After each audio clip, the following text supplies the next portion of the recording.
arranging and conducting this uh, seminar on intellectual property rights. I wish the expectations the members must have in their mind, I will be fulfilling it through this seminar. Without further delay, I would be taking up the proceeding for today's seminar.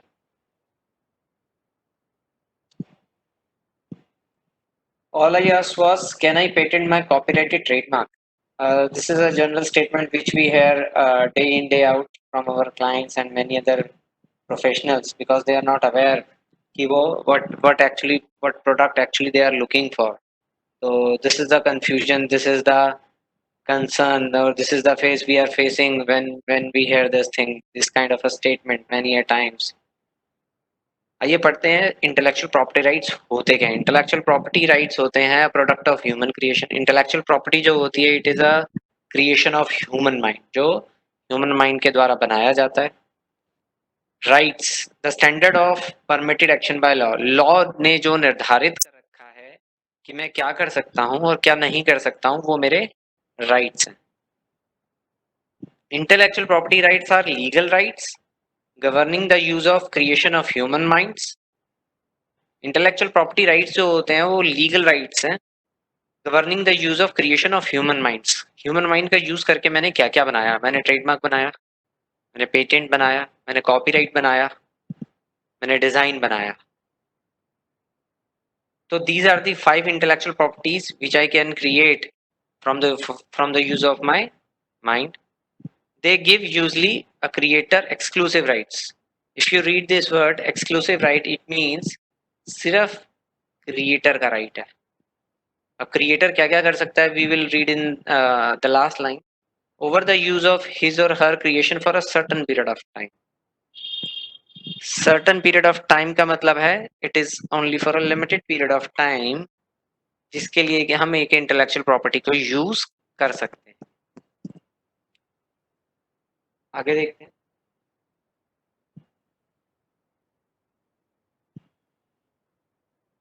These are some famous quotes out of intellectual property जो कि आपको पहला coat तो काफी मदद करेगा। Representations that do not make sense. Sir, my voice is clear? Mohit ji? Voice is very much audible, sir. Okay, thank you. Representations that do not make sense. ये colours में पढ़िएगा, do not and make sense are the best trade. Actually, day in day out, whenever a person who's looking to get his brand name registered, वो ऐसा word चाहता है register कराना जो कि बहुत कॉमन हो या वो एक बड़ा ही सेंसिबल मार्क। तो ये उन लोगों के लिए है, the person who are dealing in it और the person who are looking to get their brand name registered. Representation का मतलब यहाँ है trademarks. Trademark should not make sense, are the best trade, are the best registrable and protectable trademark. So do remember these colors do not make sense. If a man is keeping an idea to himself and the idea is taken by someone else through skillfully or trickery, it is called stealing. अगर मैंने ही खुद जाकर उसको किसी और को बता दिया तो वो चोरी नहीं हुआ and it does not belong to me even. To achieve patent commercialization success, every inventor must think like a businessman. आज कोविड है, there must be many inventors जो कि कोविड का एक ट्रीटमेंट या कोविड का एक मेडिसिन बनाने में लगे हैं। They should be thinking, they will be thinking as a businessman, ताकि वो उस जो उन्होंने इन्वेंशन करी उसका success, commercial success means the commercial success, उसका फायदा उठा पाए। Knowledge is very vital in life transformation and transition. These are the major laws which are governing IPR, patents, trademarks. Trademarks का मतलब है ट्रेड मार्क्स, व्यापार, मार्क्स का मतलब चिन्ह, geographical indication, designs and the copyright. We will be discussing as Mohit ji told me कि आप जो trademarks and copyrights हैं आज उस पर emphasis डाल के उसको डिस्कस कर लीजिए। तो I will be discussing trademarks and copyrights today.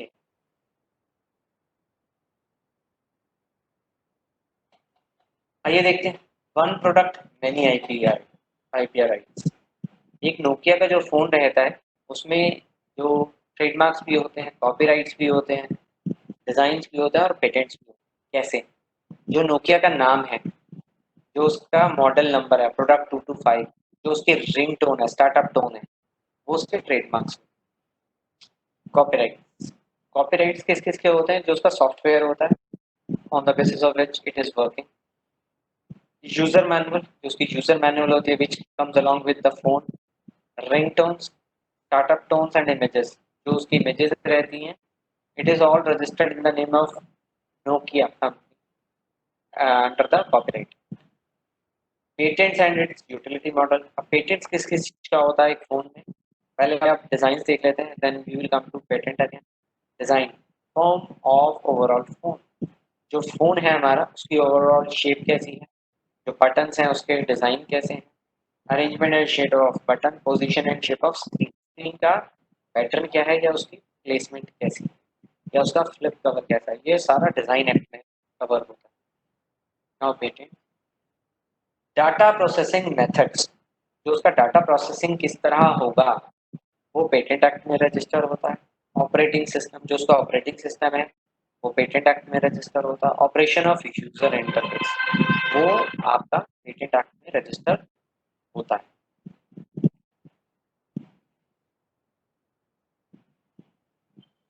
Next is copyright. Copyrights क्या क्या होते हैं और किन किन चीज़ों के होते हैं और क्या क्या कॉपीराइट नहीं हो सकता है, that I will be discussing now. Copyright is an exclusive legal right. जैसे मैंने कहा आपको एट द आउटसेट, जो आईपीआर राइट्स होते हैं ये एक्सक्लूसिव राइट्स होते हैं। तो copyright is also an exclusive legal right to reproduce, this is a word reproduce, reproduce an original work of authorship. Underline कर लीजिए word original work of authorship को रिप्रोड्यूस। मतलब मैंने एक मान लीजिए मैंने एक बुक लिखी और बुक की मेरे पास अब हार्ड कॉपी है या मेरे पास अब उसकी एक सॉफ्ट कॉपी है, तो जो अब मैं उसको पब्लिक में डिस्ट्रीब्यूट करना चाहता हूँ by way of second copy, तो जो उसका रिप्रोडक्शन है, reproduction here means second copy, वो कवर होती है आपके कॉपीराइट एक्ट। कॉपीराइट का जो आप देखेंगे एक्ट है वो नाम ही सजेस्ट करता है copy right, right to copy. आगे देखते हैं fixed and tangible medium of expression. Tangible medium of expression mean, जैसे कि एक बुक में, जैसे कि एक आर्ट सिनेमाटोग्राफिक फिल्म है तो वो आपकी होगी सीडी में। अगर आपका कोई स्कल्पचर वर्क है तो वो एक मूर्ति के रूप में होगी। अगर आपका कोई एक सॉफ्टवेयर है तो वो होगा आपका एक CD. To prepare derivative works, derivative works का मतलब सेकेंडरी वर्क्स जो कि ओरिजिनल के बेस पे है। And to perform and display the work in case of dramatic music cinematographic films and, जो कि बेस है ओरिजिनल पे और उसका फंक्शन क्या है। पहला फंक्शन है उसका परफॉर्मेंस कैसा होगा और वो कहाँ कहाँ पर डिस्प्ले होगा। Scripture work, computers program and database and technical drawing and apps. It prevents infringement of expression and not the idea. मतलब क्या है इसका? It prevents infringement of expression and not ideas. मान लीजिए मेरे पास एक आइडिया है बट मैंने उसको अभी तक अपनी बुक पे लिखा ही नहीं है, नोट पैड पे लिखा ही नहीं है, तो मैं उसको कॉपीराइट नहीं करा सकता। सपोज मेरे पास एक गाना है बट मैंने उसको अभी तक गा के एक सीडी में रिकॉर्ड नहीं करा है, तो मैं उसको कॉपीराइट नहीं करा सकता हूँ। It prevents infringement of expression and not the ideas. Idea का होना जरूरी नहीं है, आइडिया के बाद उसका इंटेंजिबल मीडियम में प्रेजेंट होना या उतारा जाना जरूरी है। आप देखेंगे नीचे literary work, musical work. Literary का मतलब आपकी किताब, ड्रामेटिक का मतलब कोई ड्रामा या प्ले, आर्टिस्टिक वर्क कोई पेंटिंग, कल्चर वर्क कोई मूवी, सिनेमाटोग्राफिक फिल्म कोई मूवी, कंप्यूटर प्रोग्राम एक आपका कंप्यूटर का सॉफ्टवेयर, इन सब का कॉपीराइट होता है। डिफरेंट क्लास ऑफ कॉपीराइट्स आप यहाँ देखें, लिटरेरी एंड ड्रामेटिक वर्क, जैसे कि आपका बुक, ये आपका एक लिटरेरी वर्क है। आर्टिस्टिक वर्क, जैसे सी इंस्टीट्यूट का, ऑनरेबल सी इंस्टीट्यूट का जो लोगो है वो हमारा आर्टिस्टिक वर्क है, इसमें जो ब्लू कलर में ये लिखा है और फिर राइट लगा है। सिनेमेटोग्राफिक वर्क, जो कि एक मूवी है। साउंड रिकॉर्डिंग, जो आपकी साउंड रिकॉर्डिंग होती है, जो कि म्यूजिक नहीं होता, म्यूजिक नोटेशंस नहीं होते। जैसे कंप्यूटर सॉफ्टवेयर वर्क, जैसे कि आपका हेलो, टेली। हेलो, आवाज बहुत कट रही है सर आपकी। क्या कह रहे हैं sir? Sir sir voice voice बोल रहे हैं, थोड़ी सी बीच में डिस्टरबेंस आ रही है। बहुत कट रही है सर। वॉइस डिस्टरबेंस आ रही शायद शायद आप हिल रहे हैं इसलिए कटती होगी। ठीक है सर। इसमें वेबिनार में ये प्रॉब्लम रहती है। क्लियर है सर? है। अब क्लियर है सर, बिल्कुल क्लियर है। ठीक है। तो जैसे कि कंप्यूटर सॉफ्टवेयर का वर्क है, वो आपका टेली सॉफ्टवेयर है, तो वो आपका कॉपीराइट एक्ट में रजिस्टर होता है। What is not copyrighted? The rights which are covered under trademark, जैसे कि ये आपका वर्ड है या नाम है या फ्रेज है, तो एंड या सिंबल है कोई, तो वो आपका ऑलरेडी ट्रेडमार्क्स में रजिस्टर्ड है, तो वो कॉपीराइट में रजिस्टर नहीं होता है। Works that have not been fixed in tangible form of expression, जैसे मैंने अभी आपको पीछे बताया कि अगर मेरे पास एक बुक है या मैंने कुछ, मेरे पास एक आइडिया है, उसको मैंने बुक की फॉर्म में नहीं लिखा है, तो because it is not in the tangible form of expression, I can not get it registered under the copyright act. Traditional ideas, procedures, method, system, process, concepts, principles, जो कि ट्रेडिशनली मार्केट में available है, जैसे अगर आप समझेंगे या देखेंगे मैथमेटिक्स का फॉर्मूला है, तो जो मैथमेटिक्स का फॉर्मूला है it was always there on the board, तो वो मैं कॉपीराइट नहीं करा सकता हूँ। Works consisting entirely of information which is common property and no original authorship। Example देखेंगे, एग्जाम्पल से समझाता हूँ आपको। Standard calendars, they were always there in the market।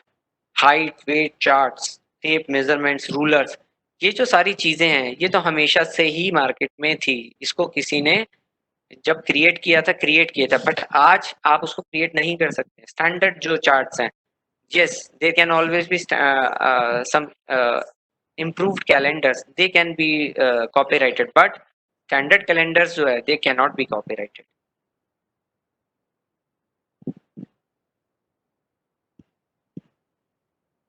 आगे चलते हैं। ट्रेडमार्क्स, व्यापार चिन्ह, ट्रेड का मतलब व्यापार, मार्क का मतलब चिन्ह। It means a mark capable of being represented graphically and which is capable of distinguishing the goods and services of one person from those of others। Green colour में पढ़े, represented graphically and which is capable of distinguishing the goods and services of one person from others। व्यापार चिन्ह क्या होता है, आइए देखते हैं, एग्जांपल से समझते हैं।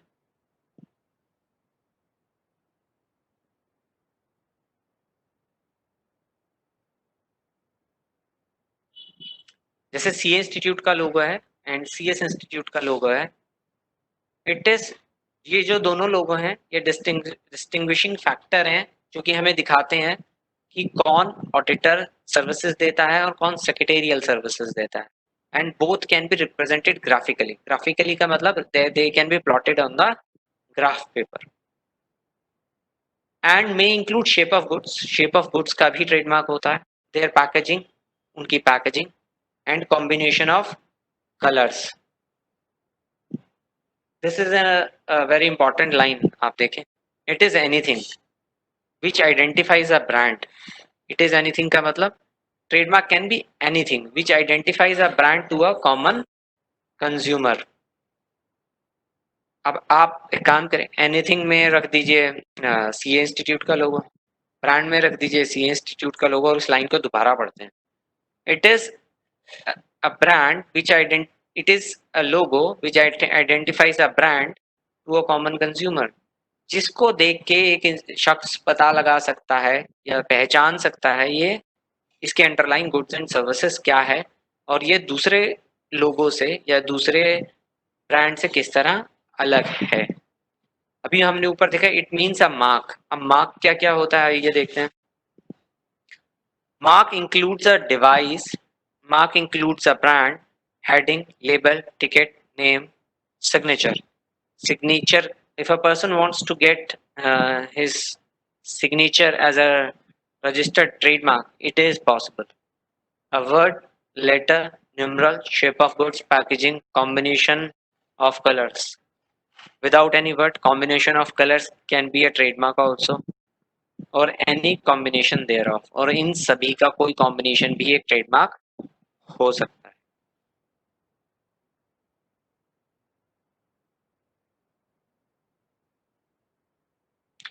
Next, what can be trademark? A word mark, जैसे कि गूगल है जो उसका वर्ड्स हैं वो ट्रेडमार्क होते हैं।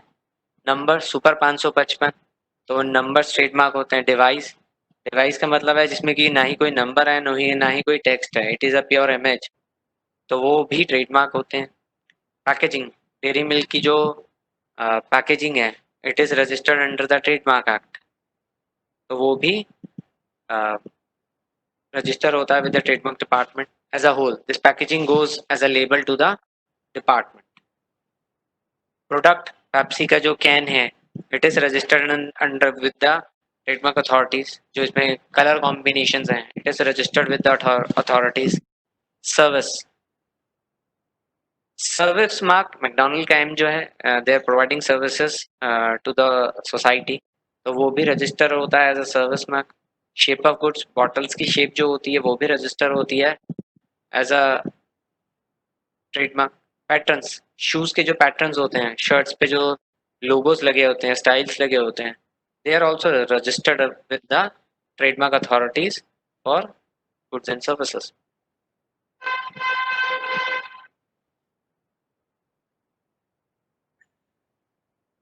जैसे कि अभी आपने एक साउंड सुनी, क्या साउंड मार्क्स भी रजिस्टर्ड ट्रेडमार्क्स होते हैं? यस, जो sounds are in connection with the trade of the service provider या seller of goods, they can register their sounds also as a sound mark। जैसे कि ब्रिटानिया की जो रिंगटोन आपने सुनी है अभी, it is registered as a sound mark with the trademark authorities। Combination of colours, अभी आपने देखा कॉम्बिनेशन ऑफ कलर्स जैसे कि कोको कोला, उसमें वाइट एंड रेड कलर है, तो it is registered as a brand also with the trademark authorities। There are some collective brands and certification brands, जैसे ISI है आपका, it is a certification brand। अगर ऐसी कोई authority जो in the process of certifying goods and services, तो वो certification brands की तरह रजिस्टर होते हैं। Collective brands which is given to an organization or association of person and which is not given to a individual alone, they are registered as a collective brands। building trademarks, exterior design of a building can be registered as a trademark also। आइए पढ़ते हैं। In the recent time, any person or company or firm can get trademark for building in India according to the provision of Trademark Act 1999, and its common phenomena around the world is securing trademark for building। On May 19, 2017, the Indian Hotels Company has got its trademark register for exterior design of the building।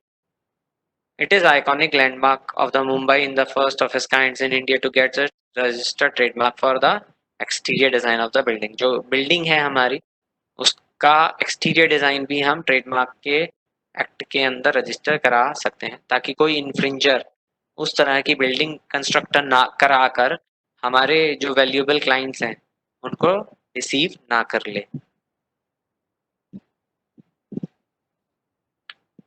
Duration of intellectual property rights, जो durations हैं various, मैंने अभी आपको बताया 5 तरीके की intellectual properties होती हैं, तो उनके ड्यूरेशंस क्या क्या रहती हैं। Trademark and geographical indication valid for 10 years। मान लीजिए मैंने आज एक ट्रेडमार्क अप्लाई करा, रजिस्टर नहीं, अप्लाई। अगर आज मेरे पास एक ट्रेडमार्क है, मैंने उसको अप्लाई करा 2020 में, तो it will B renewed in 2030 if it has been registered with the trademark authorities. Renewable after every 10 years for indefinite period. Indefinite period का मतलब क्या है? जब तक मैं उसको रिन्यू करता रहूंगा तब तक वो मेरा रहेगा। As soon as मैं उसको रिन्यू नहीं कराऊंगा, it will be open to the society or the general public to take it in their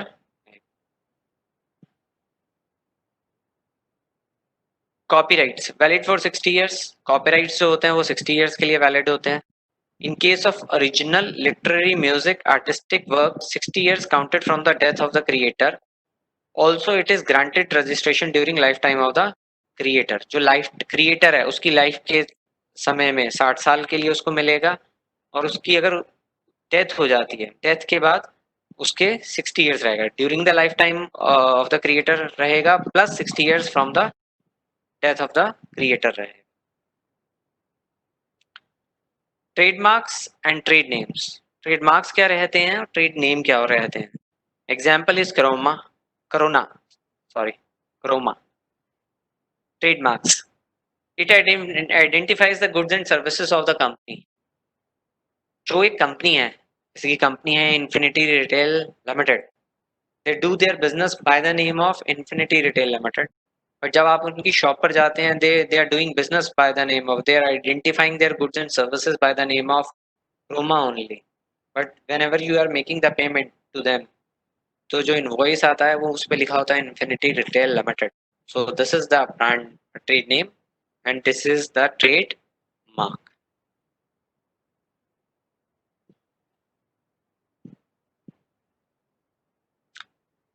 A trademark can be designated by following two symbols, TM and R.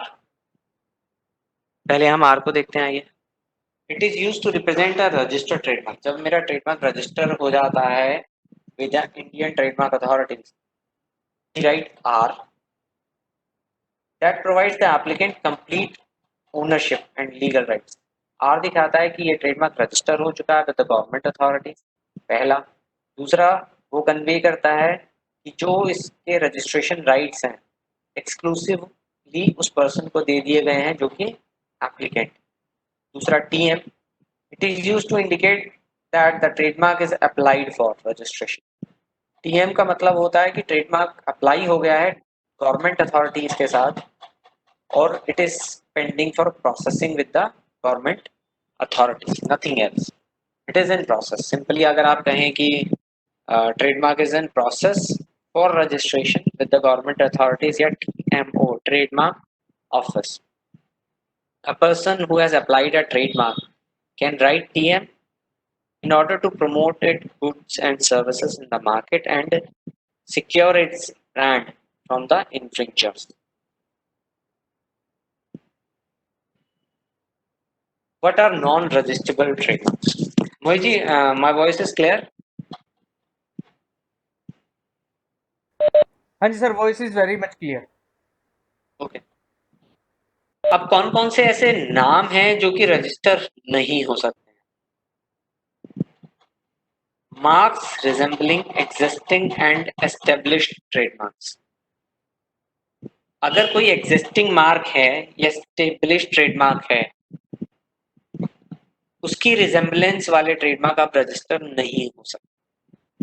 जैसे कि सी institute का जो लोगो है या ICSI इंस्टीट्यूट का जो CS institute का लोगो है, CS इंस्टीट्यूट का, अगर उसके रिजेंबलिंग कोई मार्क मैं आज अपनी CA सर्विसेज के लिए रजिस्टर या CA सर्विसेज के लिए कराना चाहता हूँ, because it is very much resembling, deceptively similar, उसके जैसा ही है, तो वो मार्क्स रजिस्टर नहीं हो सकते। कंफ्यूजिंग मार्क्स, डिसेप्टिव मार्क्स, वो भी रजिस्टर नहीं हो सकते हैं। कंफ्यूजिंग मार्क्स क्या होते हैं, डिसेप्टिव मार्क्स क्या होते हैं? जैसे कि आगे सिमिलर वर्ड्स लगा दिए या उसकी साउंड सिमिलर है, जैसे कि ICAI, मैंने उसके आगे दो आई और पीछे 2 आई लगा दिया, ICAI मैंने कर दिया, तो it is very much similar, deceptively similar, उसमें कोई मैंने सब्सटेंशियल चेंज नहीं कराया है, तो वो वाले ट्रेडमार्क्स रजिस्टर नहीं हो सकते। Unlawful marks, prohibited marks. Prohibited marks की भी मैं आपको एक लिस्ट दिखाऊंगा, वो देख लीजिएगा। अनलॉफुल कोई मार्क है which is against a religion, और ऑब्सीन है विच इज न्यूड और scandalous which is related to a scandal somewhere, तो वो वाले मार्क्स भी रजिस्टर नहीं हो सकते हैं। लॉटरी वर्ड्स, लॉटरी वर्ड्स क्या होते हैं? पहले ये वर्ड्स देख लेते हैं। Best, perfect, royal, super, these are the descriptive words. They are highlighting the quality, the quantity of the goods and services. तो they cannot be registered with the trademark office because इन पे सभी का right है, एक person का अकेले right नहीं हो सकता। they cannot be registered. A list of prohibited trademarks issued by the trademark registry can be accessed at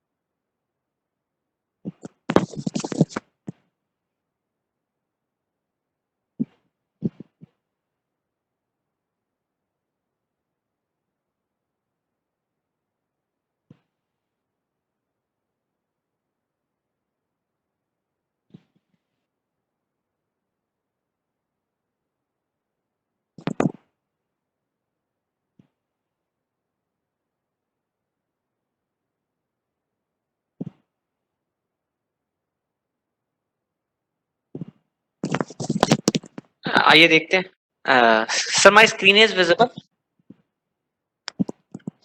हाँ जी सर, स्क्रीन इज विजिबल। आइए देखते हैं। This is the exhaustive list of prohibited marks which have been made available by the IPR authorities on their website. Ashok Chakra is a prohibited mark. You cannot apply for it. Balaji, Tatprati, Shivaji, Dharam Chakra, और भी बहुत सारे नाम हैं। आई will be scrolling down the pages, आप देखते रहें।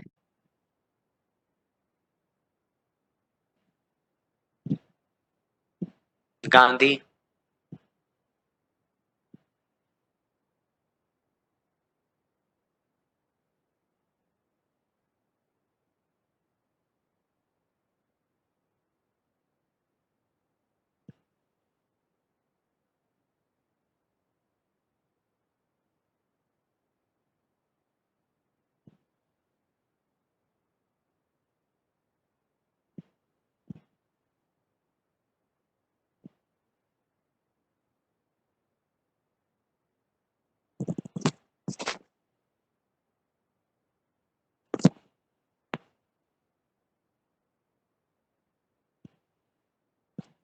ये दोबारा शुरू हो गई है list. I will be moving to well known trademark list now.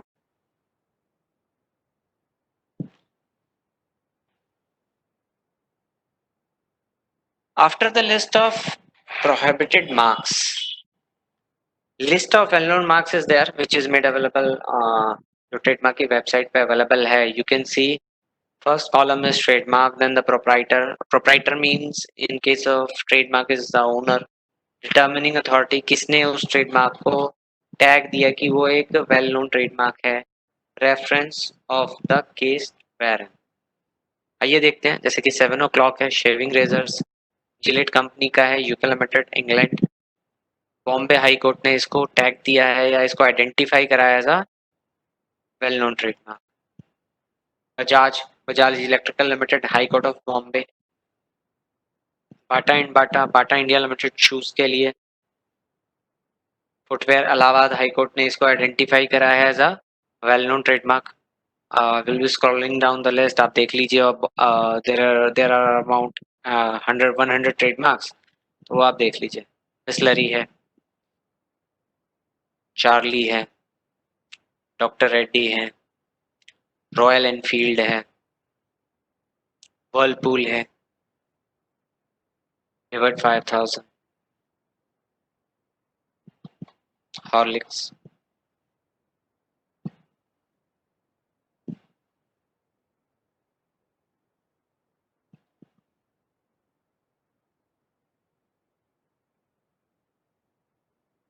Playboy for magazines and several other goods. Red Bull, Revlon, Telco, Yahoo Inc, Yahoo,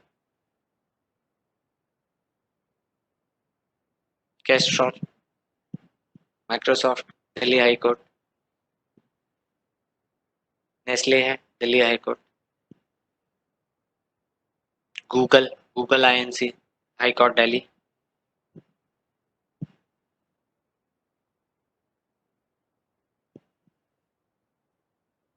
siemens है आपका, मदर डेयरी है, गोदरेज है,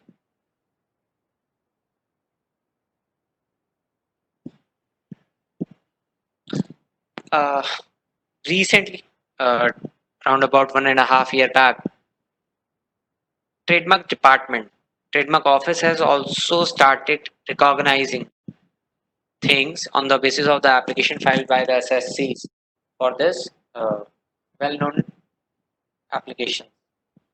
So here are some of the examples for the application which has been processed by the Department of uh, Trademark Office for trademark well-known trademarks.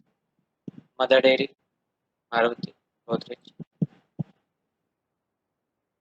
TCS,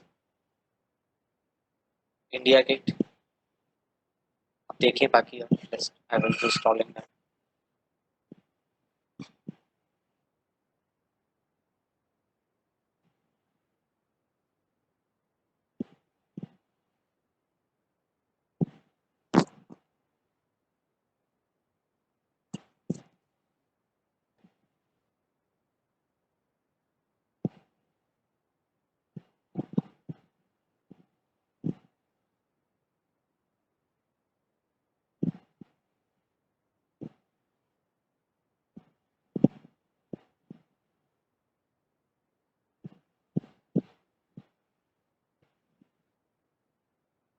So these are the 95 names which have been recognized by various courts and registrar of trademarks as well known. I will be moving to my presentation again.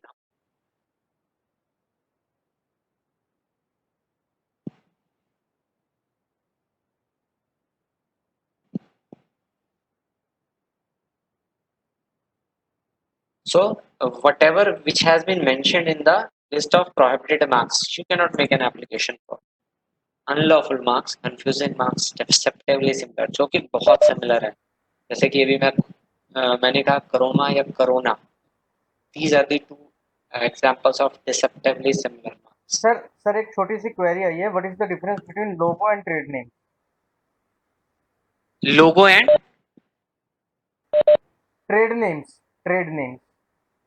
देखिए sir, trade name can be anything. Trade name जैसे कि मैंने कहा Infinity Retail Limited, it is a trade name. Logo is किस नाम से आप अपनी गुड्स एंड सर्विसेज को आइडेंटिफाई करते हैं.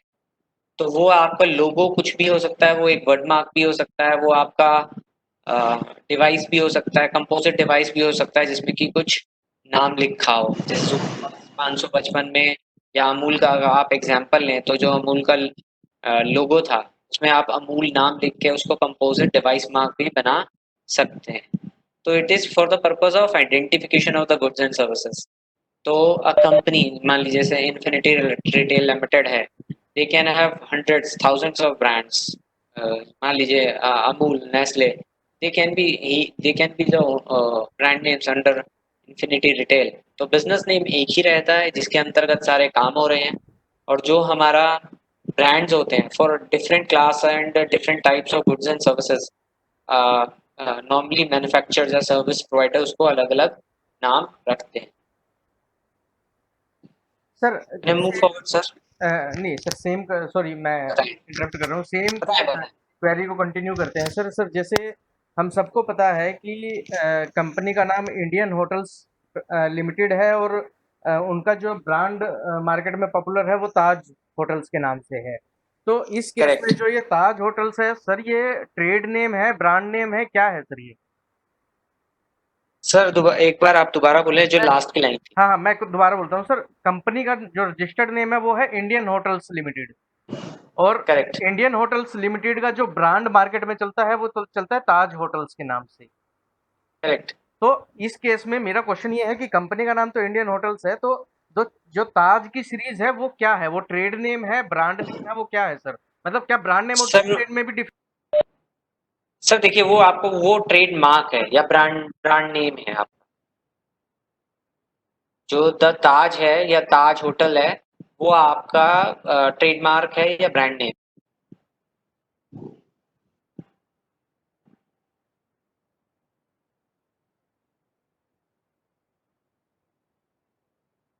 सर और कुछ? हेलो? हेलो? सर जब आप प्रोसीजर पार्ट पे आएंगे ट्रेडमार्क एप्लीकेशन के, देन विल आस्क, कुछ क्वेरीज हैं उसकी भी, बट वो उससे रिलेटेड ठीक है, है, वो बाद में पूछूंगा सर मैं। चलिए ठीक है सर। तो प्रोहिबिटेड की आप देख लीजिएगा, before anyone is making an application to the authorities should go through the well known list. Well known trademarks को you should not make an application for. अगर प्रोहिबिटेड ट्रेडमार्क्स की लिस्ट पे अगर आप जाएंगे और उनको देखेंगे तो you should not make an application for. Deceptively और कंफ्यूजिंग मार्क्स जो हैं, जो कि लगता है क्या ये वही तो नहीं, तो उन मार्क्स को भी आपको अप्लाई नहीं करना चाहिए। अभी मैंने आपको वेल नोन की एक लिस्ट दिखाई, नरमा, हॉर्लिक्स, वर्लपूल। अगर आप, this is a technical definition of a well known mark, आइए उसको भी देख लेते हैं। It means a mark which has become so to the substantial segment of the public which uses such goods and services that the use of such mark in relation to other goods or services. Example लेते हैं other goods or services. As on date, Horlicks is in the जो Horlicks है आज की date में वो food items में है। तो other goods, let's take an example of a mobile phone. Other goods would be likely to be taken as indicating a connection in the course of trade or rendering of services between those goods or services and a person using the mark in relation to the first mentioned goods or services.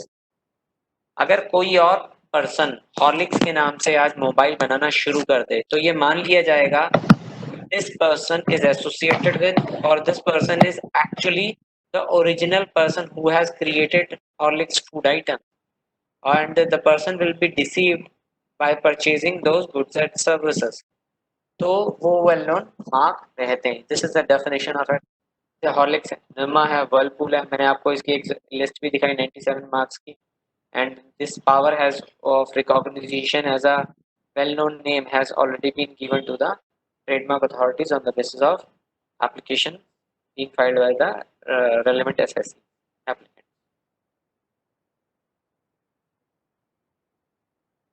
आइए अब देखते हैं advantages. क्या trademark registration का कोई advantage है भी, या बहुत सारे एडवांटेजेस हैं?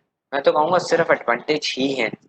अगर आपका कोई डिसएडवांटेज है तो वो भी आपका एडवांटेज ही है। ये वाली लाइन को मैं डिस्क्राइब करूंगा at the end of this advantage series. आइए पढ़ते हैं, what are the advantages of trademark registration. Prior applicant to the trademark registry is owner in the most of the cases. जो भी आदमी पहले ट्रेडमार्क रजिस्ट्री जाता है for by making an application to the authorities is owner in the most of the cases. I'm not saying in every case, but most of the cases उसको ही registration rights and exclusive rights मिलते हैं। ये देखेंगे आगे कैसे। आइए देखते हैं advantages. It gives exclusive right to the owner. ये एक्सक्लूसिव राइट देता है कि एक प्रॉपर्टी आपके नाम हो चुकी है। Let us take an example of a car. जैसे कि आज मैंने एक कार खरीदी या मोबाइल फोन खरीदा, तो as soon as I make the full payment वो मेरे नाम रजिस्टर हो जाती है and I am the owner of it, exclusive owner. मेरी इजाज़त के बिना कोई भी उसको किसी भी रूप में उसको यूज़ नहीं कर सकता। Exclusive right. ऐसे ही इंटेलेक्चुअल प्रॉपर्टी राइट्स जब आपके नाम पे रजिस्टर हो जाती हैं, take an example of a trademark, take an example of a copyright, जैसे ही वो आपके नाम रजिस्टर हो जाती हैं तो बिना आपकी इच्छा के या आपकी इजाज़त के वो ट्रेडमार्क या कॉपीराइट किसी भी रूप में यूज़ नहीं हो सकता है। Next, it indicates the source और origin of the goods and services. वो इंडिकेट करता है, जो ट्रेडमार्क इंडिकेट करता है द सोर्स और origin of the goods and services. Take an example of a Nestle coffee. अगर नेस्ले का एक ब्रांड है, people know how good the brand is when it comes to Nestle. अगर और किसी ब्रांड पे, suppose Nestle is launching some other thing, food items, तो वो readily customers will be tempted कि हम उसको खरीद लें without many questions if and buts. So it, because it is indicating, Nestle on the wrapper is indicating the source or the origin of the goods and services। मतलब ये Nestle का brand है, consumer are assured कि अगर हम इसको खरीदेंगे we will not be ditched, तो the product and the quality इसकी अच्छी होगी, let us purchase this। Next, it assures consumer of the quality of the goods and services associated with the mark। जैसे अभी मैंने आपको बताया कि अगर सोर्स ऑफ ओरिजिन का अगर कस्टमर को पता चलता है कि ये किस कंपनी का ब्रांड है, किस कंपनी के गुड्स हैं, तो वो अश्योरेंस होती है, इनडायरेक्ट अश्योरेंस या डायरेक्ट अश्योरेंस, कि आप इसको खरीद सकते हैं, you can spend your money on it. तो it assures the customer. It creates business goodwill, क्योंकि नाम अलग है, देन उसकी business goodwill and brand awareness. नाम अलग है, trademark is registered, people can go for the valuation of the brand, CS community is engaged in this process। जब नाम अलग होगा तभी वो ब्रांडिंग हो सकता है या बिजनेस गुडविल बन सकता है। It advertises the product as well as distinguishes it from other product. जब नाम अलग होगा, रजिस्टर्ड होगा, तभी उसको एडवर्टाइज करेगा एक पर्सन, या उसके पहले भी करता है, but as soon as the brand is registered, it itself starts automatic advertisement of the product, and it is, since it is registered in many categories for the goods and services of the company, तो वो distinguish भी करता है it from other competitors there in the market। Next, it creates an intangible asset which is advantageous to the organization। these days जो intellectual properties होती हैं, जैसे trademarks हैं, patents हैं, copyrights हैं, they are shown in the balance sheet on the asset side। The valuation of these things are huge sometimes। It is seen as a primary evidence of legal ownership। जिस दिन मेरा trademark register हो जाता है, applied नहीं, register, जिस दिन मेरा ट्रेडमार्क रजिस्टर हो जाता है, it is a primary evidence certificate. ये मेरे पास एक प्राइमरी एविडेंस आ जाता है कि वो उसका लीगल ओनर है या एप्लीकेंट है। So the words are primary evidence. Primarily वो मेरे पास एक एविडेंस होता है कि उसका ओनर मैं हूं।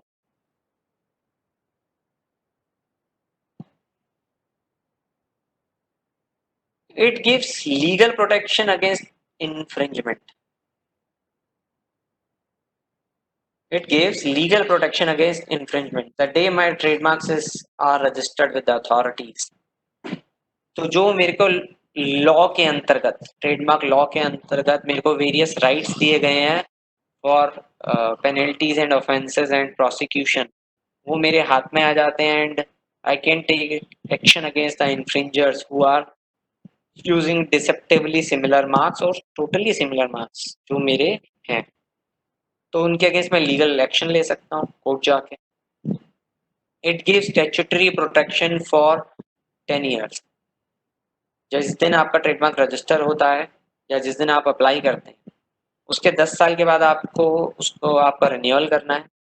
तो जो स्टैट्यूटरी प्रोटेक्शन है, चाहे आप आर लिखें या टीएम लिखें, आर लिखा तो भी आपको प्रोटेक्शन मिली, टीएम लिखा तो भी एक इंडिकेशन है टू द मार्केट सोर्सेज की that you have made an application, the infringers should stay away from it, that you have already made an application for it। Statutory protection for 10 years at a very minimal cost। बहुत ही कम cost में आपको 10 साल के लिए, 10 years, a huge time period के लिए आपको एक प्रोटेक्शन मिल जाती है statutory. Trademark registration in other countries worldwide on the basis of Indian trademark registration. The day your trademarks are registered in India, it is a basis for worldwide trademark registration. तो वो भी आपको एक फायदा मिलता है when you are going abroad, when you are doing business worldwide. तो वो भी आपको फायदा देता है. Registered brands can use R. Unregistered brands can use TM in a superscript manner along with their brands, just to indicate the infringers that you have made that you have applied for the brand or uh, अभी आपने कर दिया है, तो they need to stay away from it, since अगर वो करेंगे तो you will be taking a legal action against them. It works as a brand advocate for new and existing customer. This word is works. Brand advocates क्या होते हैं? जैसे कि एक ट्रेडमार्क जिस दिन रजिस्टर हो जाता है, it speaks a lot about the company's reputation, the quality and the goods. तो without spending any amount on the advertisements, the brand itself speaks a lot about the brand and becomes a brand advocate and secures new and existing customer to the company. So it is a very useful part of this trademark registration. Brand advocates. जो registration होता है वो it works as a brand advocate to the company.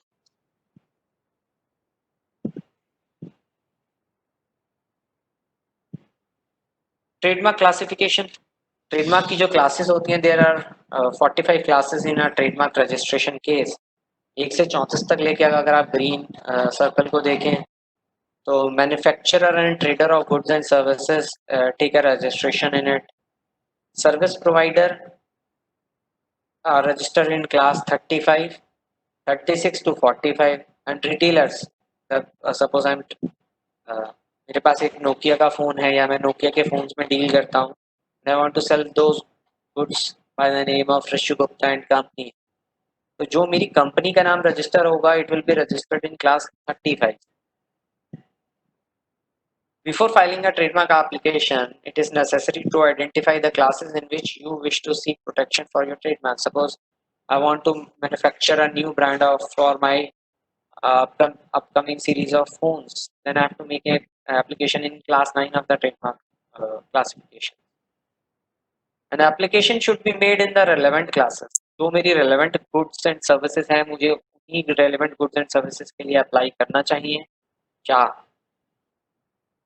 intended goods and services. अगर मेरे in a short period of 1 or 2 years I have an intent to manufacture some goods and services, मैं उनके लिए भी trademark की application file कर सकता हूँ. The primary objective is to group together similar nature of goods. The similar nature of goods and services, as suppose electronics, it comes under class 9. Clothing, headgear and footwear, it comes under class 25 of the trademark act. आइए देखते हैं, पढ़ते हैं. There is a quiz for you all at the bottom of my screen. तो जो लोग अच्छे से पढ़ाई करेंगे, they will be able to answer it well. It is a simple question and a very logical and a very basic question for trademark registration. Priority in adoption prevails over priority in registration. Although registration of a trademark is primary evidence of validity of a trademark, yet the registration cannot upstage a prior consistent user of the mark. इसका मतलब क्या हुआ? prior consistent user, पहले से कोई उसको consistently use करा है without registration.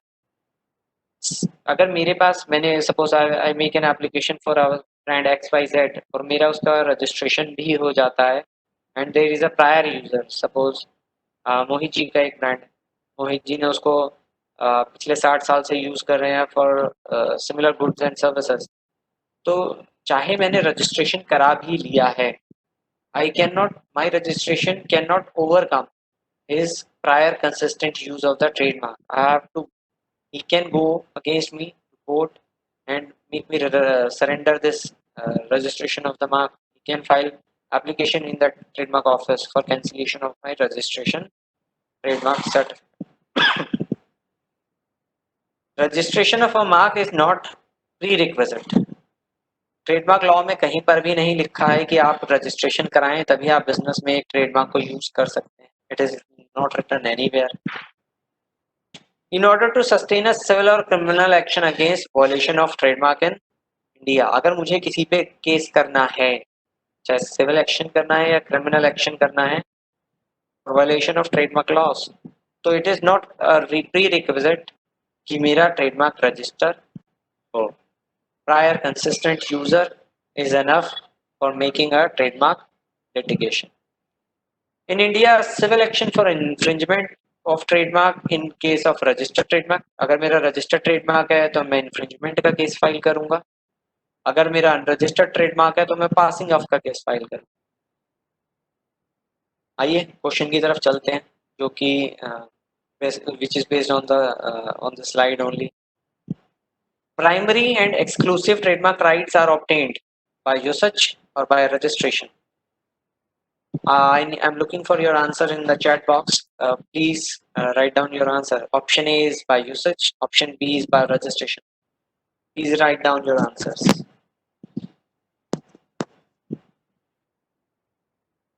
Any guesses? Simple question.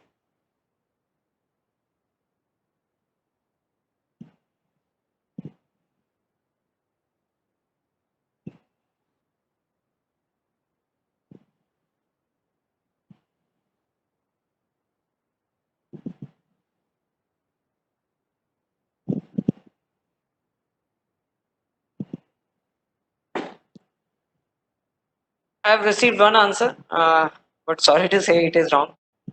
It is by usage. Correct answer is by usage. Point is primary and exclusive trademark rights. Primary का मतलब क्या है? यूज, किसने पहले उसको यूज करा। रजिस्ट्रेशन में हो सकता है रजिस्ट्रेशन हो जाए, सेकेंडरी पर्सन जो बाद में आया जिसने अभी तक उसको यूज नहीं कराया या जो बाद में आया, तब रजिस्ट्रेशन में हैपन। बट जो primary and exclusive trademark rights are obtained by usage first then by registration. जिसने पहले यूज किया पहला उसका राइट है, उस वो यूज करके उसको रजिस्टर करा ले तो वो उसका ऑप्शन नंबर बी है। But primary rights are obtained by usage not by registration. Next, is an Indian trademark valid abroad? क्या एक इंडिया में मैंने ट्रेडमार्क रजिस्टर करा लिया, suppose I get my trademark register Rashya Gupta for CA services, क्या ये trademark valid abroad भी होगा? Suppose I start an accounting firm in US, क्या ये ट्रेडमार्क वहां पर भी ट्रीट होगा as a registered trademark when I am going abroad? No, Indian trademark is not valid abroad until I make an application in US authorities and get it registered with the US authorities. Certain countries, however, do recognize an Indian registration as a basis for registering the mark in those countries. जैसे कि मैंने अभी आपको advantages में भी बताया कि जो फायदे होते हैं रजिस्ट्रेशन के, अगर जैसे ही मेरा ट्रेडमार्क रजिस्टर होता है, some countries or many countries they ask for the Indian trademark registration certificate before I can proceed with the registration in their country. Keeping in mind the internet is changing international trademark boundaries, by adding your trademarks, you are being proactive in minimizing the potential cost of international litigation. As soon as you get your trademark registered, as compared to an unregistered brand, जो cost of litigation होती है वो भी बहुत कम होती है when you are receiving a litigation from domestic or international territory. So this is also a benefit of trademark registration in India. So this should be clear to you कि अगर India में मैंने कोई ब्रांड रजिस्टर करा लिया, suppose I am dealing in clothing in India and I have my brand registered in Indian with the Indian authority, and if suppose I am moving to Nepal or Bhutan or Pakistan for my sale of goods and services, तो मुझे उन countries में भी to treat my trademark as a registered brand, to have the benefits of registered brand, I should make an application in those countries wherein I am moving for my new business territory. Next. Does registration cover other countries? अभी मैंने आपको पिछली slide में दिया. It covers India only. Indian application covers Indian territories only. It does not therefore afford protection in any other country. Separate application must be filed in each countries where protection is required. अगर मेरे को नेपाल में protection चाहिए, I want to secure my goods and services in Nepal, Bhutan, Pakistan, Sri Lanka, wherever I am going, मेरे को उन countries में registered trademark के प्रोटेक्शन के लिए, उन बेनिफिट्स के लिए उसी तरह का एप्लीकेशन डालना होगा as per their laws, not as per the Indian laws. I have to file make an application as per the home country, जो रिक्विजिट कंट्री है जहाँ पर मैं फाइल कर रहा हूँ उनके लॉस के ऊपर. Application for registration in foreign countries can be based on an Indian application trademark.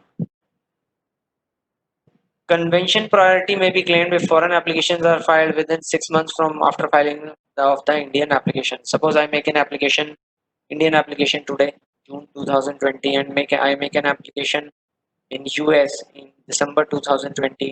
तो मैं US की जो ट्रेडमार्क की यूज की डेट है, if I make with in 6 months Indian application के वो लेता हूँ 6 मंथ की डेट में, तो मैं US ट्रेडमार्क एप्लीकेशन की डेट ऑफ यूज वो इंडियन ट्रेडमार्क की जो मैंने पहले फाइल किया वही डाल सकता. This is the benefit if I file a foreign application in 6 months time. Again, I repeat, the duration of a trademark is 10 years from the date of application, which can be later be renewed for a further period of 10 years. It is from the date of application, not as from the date of registration. हर 10 साल 2020 में अगर file किया 30, 40, 50 infinity तक हर 10 साल में मुझे वो trademark renew कराना पड़ेगा, unless there is a change in law along with the prescribed fees also. Application for renewal can be made prior to the date on which renewal falls due. मान लीजिए कि मैंने एक एप्लीकेशन आज file करी 2020, तो मैं उसको 2029 से लेके 2030 तक 1 year before the trademark registration renewal date falls, मैं उसको करा सकता हूँ, 1 साल पहले से करा सकता हूँ till the date of renewal. अगर मेरी डेट ऑफ रिन्यूअल निकल जाती है, मान लीजिए निकल गई, आप क्या करें? घबराए नहीं, आप पे 2 पेनल्टीज लगेंगी. अगर आपने अगले 6 महीने तक भी उसको रिन्यूअल नहीं कराया तो आप पे 5,000 की एक पेनल्टी लगेगी, और प्लस 6 मंथ, 6 + 6 मंथ्स आपने उसको अब भी रिन्यू नहीं कराया, आप पे 5,000 रुपये की एक और पेनल्टी लगेगी. आप वो दोनों पेनल्टीज देके आप अपना ट्रेडमार्क रिन्यू करा सकते हैं. रिन्यूअल की जो फीस है आज के समय में इट इज़ 10,000 रुपीज़. तो आप पे फर्स्ट 6 मंथ्स अगर आपके निकल गए, फर्स्ट 6 मंथ्स के अंदर आप कराते हैं तो 5,000 रुपये, और वो 6 मंथ्स ही निकल गए, फर्स्ट 6 मंथ, सेकेंड 6 मंथ्स आ गए हैं, तो आपके ऊपर 5,000 की पेनल्टी और लगेगी. It means as on date you may be required to pay 20,000 rupees instead of 10,000 rupees for renewal of a registered trade.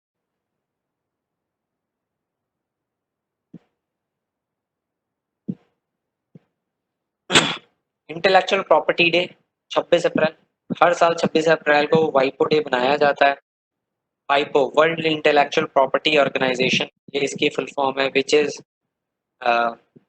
अगर मुझे situated in India, I have to file make an application of my Indian client in other countries. Suppose Pakistan is there, suppose China is there, I can file their application through this portal WIPO, and they will be in receipt of their fees, and they will be basically act as a forwarding agents to the respective countries where intended application is being filed.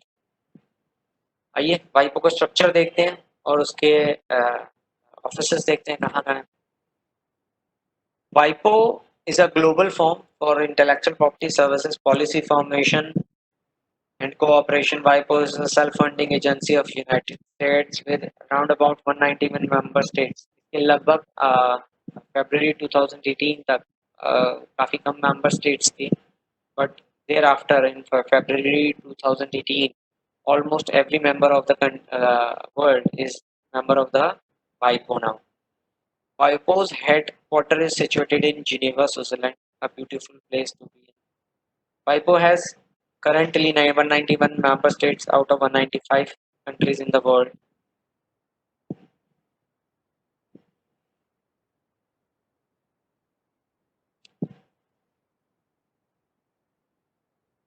International statutory basic fees for registration of intellectual property internationally according to WIPO agreement and protocol is WIPO की 3 faeces रहती हैं. एक तो WIPO की खुद की fees, एक WIPO की statutory fees which will be forwarded to the respective countries, and WIPO की एक additional fees रहती है जो कि which is in accordance with the laws of the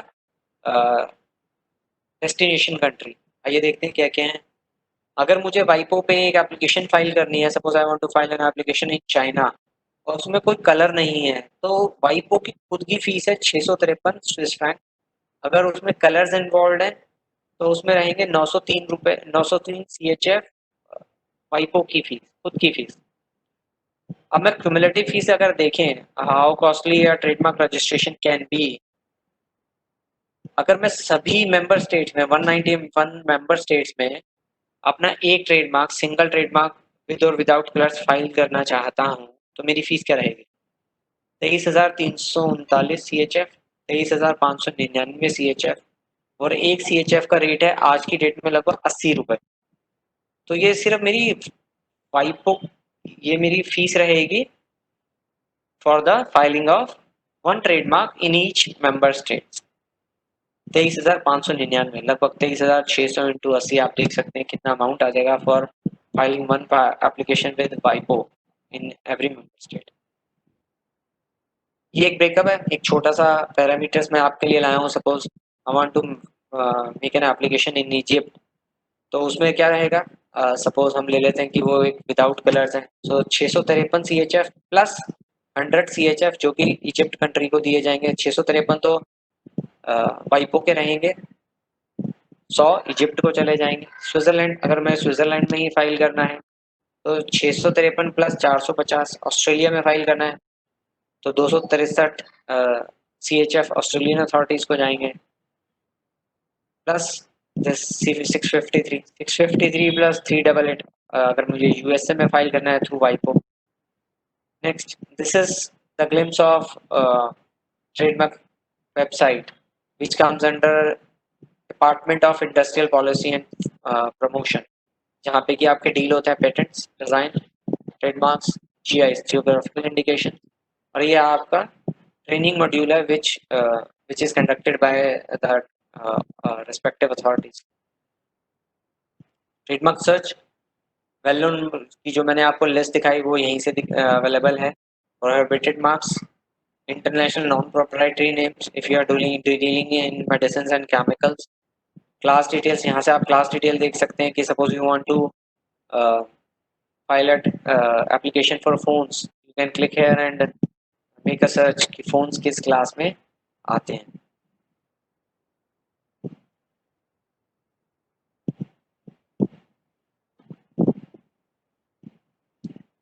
jurisdiction, trademark की जो jurisdiction है वो कहाँ कहाँ है? There are 5 offices in whole India. One is in Mumbai, Ahmedabad, Kolkata, New Delhi and Chennai. तो ये 5 ऑफिसेस ही हैं जहाँ पे कि ट्रेडमार्क के फाइलिंग होती है, physical filing and physical prosecution of work होता है या डिस्पोज ऑफ एप्लीकेशंस होता है. A glimpse of copyright office website which has कुछ समय पहले ही वो पहले ह्यूमन रिसोर्स डिपार्टमेंट के पास थी, अब वो DIPP के अंडर ही आ रही है इन द्वारका सेक्टर 14. तो उसका एक ग्लिम्स है, ये देख सकते हैं. ट्रेडमार्क एक्ट का एक ग्लिम्स मैं आपके लिए लाया हूँ. Total number of section is 159 only. Total number of rules is 158. जो इसके फॉर्म्स हैं वो 8 ही फॉर्म है, जिसमें से कि मेजरली जो यूज होते हैं वो 5 से 6 ही फॉर्म यूज होते हैं. TMG 1 टाइम यूज होता है और TMC भी बहुत कम यूज़ होता है। बाकी अदर फॉर्म्स A एप्लीकेशन का होता है, M अमेंडमेंट्स के लिए होता है, R रिन्यूअल के लिए होता है, P पोस्ट रजिस्ट्रेशन चीज़ों के लिए होता है, U अनरजिस्टर्ड चीज़ों के लिए रहता है, O और अपोजिशन प्रोसीडिंग के लिए रहता है। आइए फीसेस देख लेते हैं, एक ट्रेडमार्क रजिस्ट्रेशन की फीसेस क्या रहती हैं। TMA application for registration is 4500 and 9000 rupees. 9000 पे 2 स्टार लगे हैं, वो पढ़ लेते हैं। 4500 किन के केसेस में है वो देखते हैं। 4500 इन केस ऑफ इंडिविजुअल, अगर मैं एक इंडिविजुअल हूँ या मेरी एक इंडिविजुअल फर्म है तो मेरे लिए फीस है 4500 रुपये। या मैं MSME एक्ट में रजिस्टर्ड हूँ या स्टार्टअप एक्ट में रजिस्टर्ड हूँ, I should have the registration certificate at the time of making the trademark application, then my fees is, status मेरा कोई भी हो, मैं हो सकता हूँ कंपनी हो, मैं हो सकता हूँ LLP हो, but I should be registered with the startup and the MSME act, तो मेरी फीस पर क्लास पर ट्रेडमार्क एप्लीकेशन इज 4500।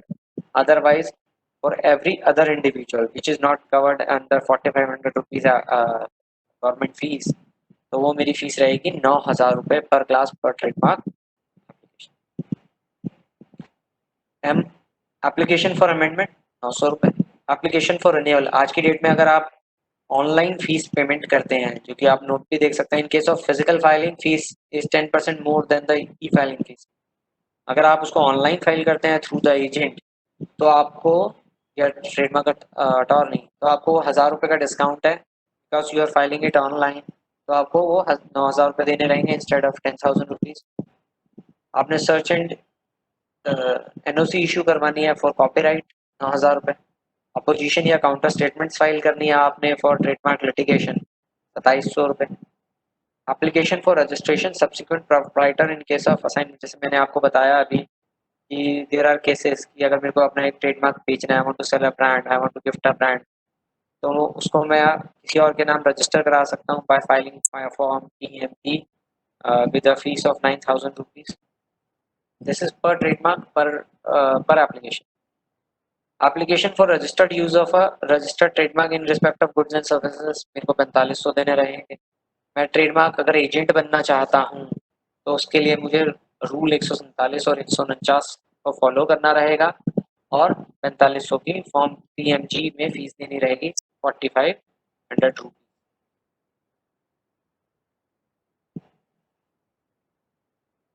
ये आप वेरियस कॉपीराइट्स जो मैंने आपको बताया, literary work, dramatic work, musical work, artistic work, cinematographic work, sound work, इसकी दो कैटेगरीज हैं, नॉन कमर्शियल यूज या कमर्शियल यूज। आप इसको एक बार पढ़ लीजिए for your records, for your memory, and then we will moving forward in next 2 minutes।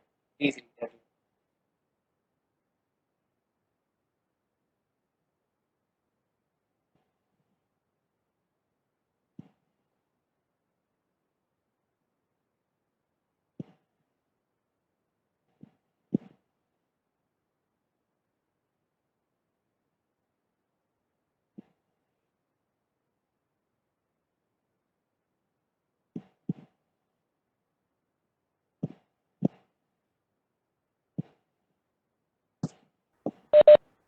Sir आप एक बार non commercial use and commercial use के बारे में एक बार थोड़ा सा एक्सप्लेन कर देंगे। मैं एक एग्जांपल बताता हूँ sir, then I request you to बताएं कंटिन्यू। सर। मान लीजिए आई एम ए फोटोग्राफर, मैं कहीं जंगल में गया और मैंने एक अच्छी सी फोटो ले ली किसी टाइगर की या किसी नेचर की, और मैंने उसको मान लीजिए वो इंटेलेक्चुअल प्रॉपर्टी में रजिस्टर करवा लिया। देन हाँ जी। Then some you can say book publisher approached me और उसने कहा कि आप ये फोटोग्राफ हमें राइट टू यूज दे दीजिए, और मैंने मान लीजिए 2 लाख रुपए में उसको राइट टू यूज दे दिया 1 साल के लिए किसी पर्टिकुलर बुक के बैक में लगाने के लिए। नाउ आई हाँ जस्ट जी। वांट टू नो कि जब मैंने उसको रजिस्टर करवाया, मैं उसको नॉन कमर्शियल में करवाऊंगा या कमर्शियल में करवाऊंगा, और जब मैंने उसको कमर्शियली यूज करने के लिए दे दिया तो क्या उसका इंटेलेक्चुअल प्रॉपर्टी के अंदर कोई रोल चेंज होता है? नहीं सर, जो ये देखा जाता है that you the day you make an application, suppose आप जैसे कि आपने कहा कि आपके पास एक फोटो है, आपने एक फोटो लिया, जो भी उसकी अगर डिस्टिंग्विशिंग फीस नहीं है, जैसे इस केस में 500 और 2000 है, तो अगर आप उसको ना नॉन कमर्शियल यूज में करा सकते हैं, अगर आप उसको इन फ्यूचर कमर्शियल यूज कर भी लेते हैं तो आपको कुछ सेपरेट प्रोसीजर फॉलो अप नहीं करना है, because the day on which you make an application उसका आपके पास कोई कमर्शियल बेनिफिट नहीं था, तो आपको कुछ नहीं करना है। तो आप उसको नॉन कमर्शियल में कराइए और उसको बाद में अगर कर भी लेंगे, there is no requirement from your side. Okay sir, thank you.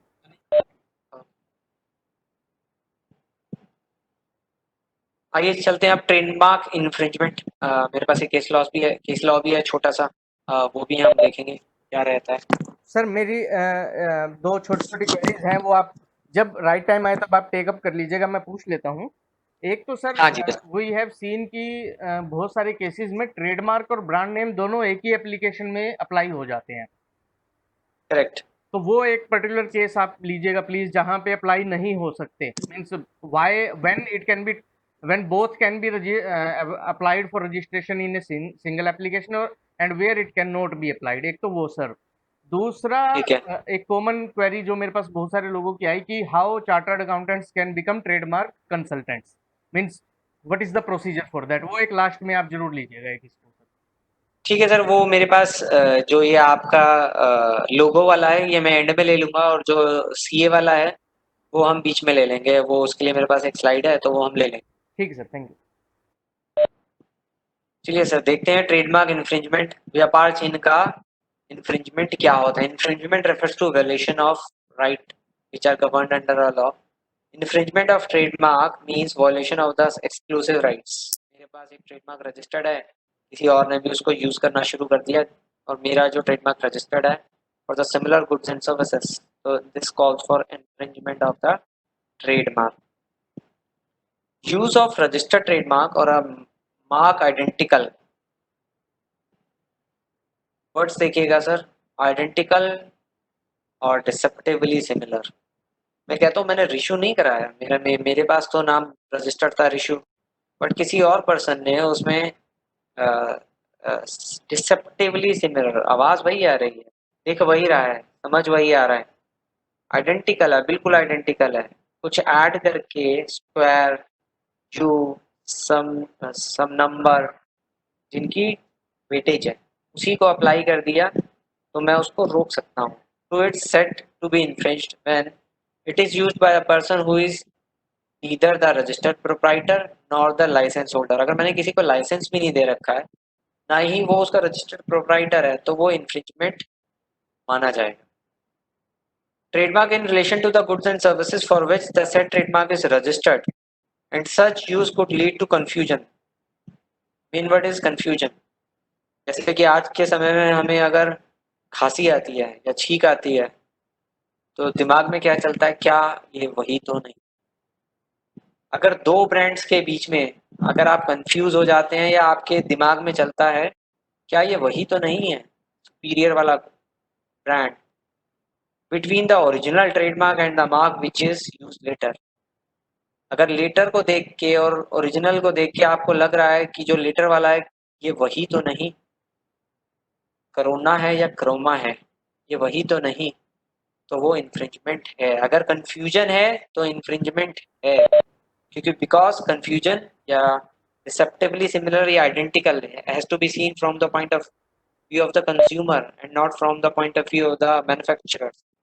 Consumer अगर कंफ्यूज होता है तो वो इन्फ्रिंजमेंट है।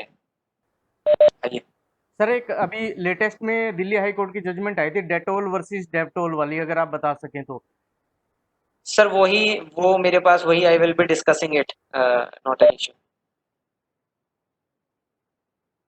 हेलो। हाँ जी सर। सर वो वही मैं डिस्कस करूंगा अभी। ठीक है, ठीक ठीक ठीक ठीक, thank In order to use of a mark to be counted as a trademark infringement, a few things must be true। क्या क्या प्री रिक्विजिट है कि वो इन्फ्रिंजमेंट का केस हो। The mark must be valid. Valid का मतलब renewed trademark होना चाहिए, उसकी लाइफ होनी चाहिए, लाइफ का मतलब वो रिन्यूड स्टेट में होना चाहिए, उसका रिन्यू एक्सपायर नहीं होना चाहिए, eligible for legal protection. The person who claims that infringement has happened must own the mark. जो केस कर रहा है वो उसका ओनर होना चाहिए। Third, the unauthorized use of the mark must be connected with the sale and advertisement of goods and services। It must be used in the commerce। अगर जो रजिस्टर्ड मार्क है वो सेल और कॉमर्स में use हो रहा है for the purpose of advertisement, तो ही वो अनऑथराइज्ड यूज है। अगर मान लीजिए एक मार्क है, सपोज डेटॉल, मोहित जी ने बोला अभी, और मैं उसको अपने डॉटर को पढ़ाते हुए उस मार्क को यूज कर रहा हूँ ऑन हिज नोटबुक या स्केच बुक, क्योंकि मैंने उस मार्क का यूज जो है वो कमर्शियली नहीं किया, तो it is not N infringement. I can always use that while teaching my daughter. But अगर मैंने डेटॉल का खुद एक कॉपी बनाया, उसके नाम से सैनिटाइजर या एंटीसेप्टिक बेचना शुरू कर दिया because I am making commercial gains out of it, तो वो मुझ पे इन्फ्रिंजमेंट का केस बनता है। चलिए आगे चलते हैं। ये आप देख सकते हैं पेटीएम पेपल कितना सिमिलर है। This case is pending before the authorities, क्योंकि जो पेटीएम ने कलर्स लिए वो ditto similar it is from the PayPal, the blue, the light blue colours. This case is pending before the authorities for infringement of the mark. Name is different, Paytm, PayPal, that is okay, but colors are similar. ये हो सकता है एक इंसान को लगे, जिस जो पेटीएम को जानता है उसको लगे क्या ये वही तो नहीं। It is possible. We have to see infringement from the point of view of the consumer. So this case is pending. ये आप देख लीजिए, Puma outstripped Lingabao. Do read, आपको एक वो मिलेगा कि इन्फ्रिंजमेंट किस किस तरह से एक प्रोटेक्शन देता है to the registered person. Please read everyone.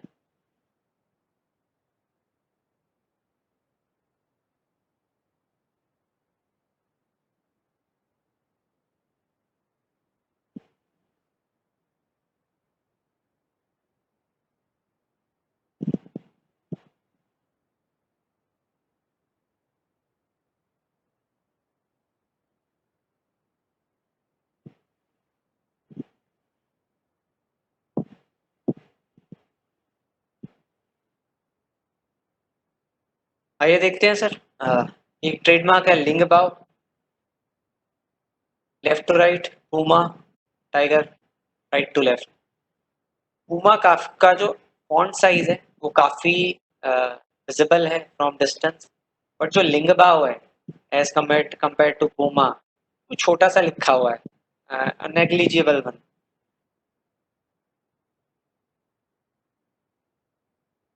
A decision ends a 5-year tussle between Puma and Chinese shoe manufacturer Lingbao, which was using a brand logo that Puma claimed was too similar. क्या ये too similar है? आज के समय में जो words famous है, क्या ये वही तो नहीं? देखें, पुमा ने कहा क्या हाँ जी ये मेरी बिल्कुल मेरी तरह है, क्या बिल्कुल नहीं है, बट डिपिक्ट करता है मुझे ही, कंफ्यूजन क्रिएट करता है कंज्यूमर के माइंड में। क्या ये वही तो नहीं? Puma logo, a leopard jumping to the left. Lingbao logo features a leopard jumping to the right. According to the verdict. Verdict देखते हैं सर, कोर्ट का क्या आया? Although both logos constituted what the law design designates a mixed logo, दोनों mix लोगो हैं, नाम भी है और उसमें इमेज भी है। जैसे मैंने आपको अमूल का और गूगल का एग्जांपल दिया, इसको हम कंबाइंड लोगो या कहते हैं, मिक्स्ड लोगो कहते हैं। The name in the Lingbao logo is not big enough. बहुत बड़े फॉन्ट नहीं है, छोटे से फॉन्ट हैं। दिख क्या रहा है? A tiger, a leopard, image to clearly be different. Court ने कहा लिंगबाओ का साहब आपके जो वर्ड्स हैं वो इतने बड़े नहीं हैं कि जो एक बहुत काफी डिस्टेंस से दिख पाए, तो आपके जो लोगों में विजिबिलिटी है वो विजिबिलिटी लेपर्ड की है, लेफ्ट टू राइट या राइट टू लेफ्ट। तो उन्होंने कहा जी साहब आप इंफ्रिंजर हैं, आपने लिंगबाओ को अगर बहुत बड़ा लिख देते in line with the Puma logo, तो वो अलग रहता, अलग केस रहता। तो इस केस में वर्डिक्ट आया Puma Lingbao is infringing the logo, the exclusive rights of Puma. ये देखते हैं, according to the court ruled there is a risk of consumers will be confused. जैसे मैंने आपको कहा कि कंफ्यूजन किसका देखना है? मैन्युफैक्चरर्स का या कंज्यूमर्स का? कंज्यूमर्स का देखा जाएगा साहब। When facing a choice of the two similar brands on similar goods, goods भी similar हैं एकदम, both are selling footwears, तो अगर गुड्स अलग होते तो जजमेंट अलग हो सकती थी, काफी ज्यादा अलग हो सकती थी, 90% अलग हो सकती थी। Similar goods, similar leopard, jumping right to left और left to right with small, very small words. Lingbao lost the case and verdict was Puma ने infringement की केस को जीता and Lingbao has to surrender its legal rights या protected rights on the trademark Lingbao. आइए देखते हैं remedies available for trademark protection. अब मैंने खर्चा किया, मैंने आपको बताया आपके कितने सारे बेनिफिट्स हैं when you get your trademark registered with the trademark authorities. और अगर कोई सामने वाला एक इन्फ्रिंजर सिमिलर मार्क को यूज करता है तो उसके अगेंस्ट हम क्या क्या एक्शन ले सकते हैं, बोथ सिविल एंड क्रिमिनल, और उससे मुझे क्या क्या मिलेगा। जैसे मोहित जी ने कहा डेटॉल वाला केस है, वो भी मैं इसी के साथ जोड़ के अभी आपको दिखाऊंगा क्या क्या मेरे पास राइट्स हैं, उन राइट्स को कोर्ट ने कैसे प्लेंटिफ को दिया।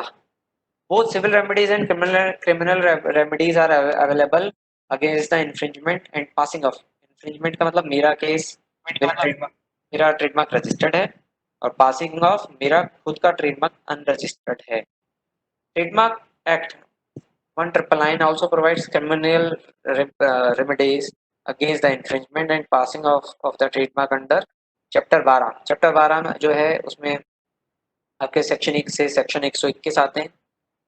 ये सेक्शन है which deals with offenses, penalties and procedures for trademark infringement। Section 103 और 104 में लिखा है साहब, अगर कोई इन्फ्रिंजमेंट का केस होता है फाइनल तो उसमें क्या क्या आपको इम्प्रिजनमेंट या फाइन लग सकता है। देखिए 6 months नॉट लेस देन, कम से कम 6 महीने की सजा होगी, which can extend up to 3 साल 3 years।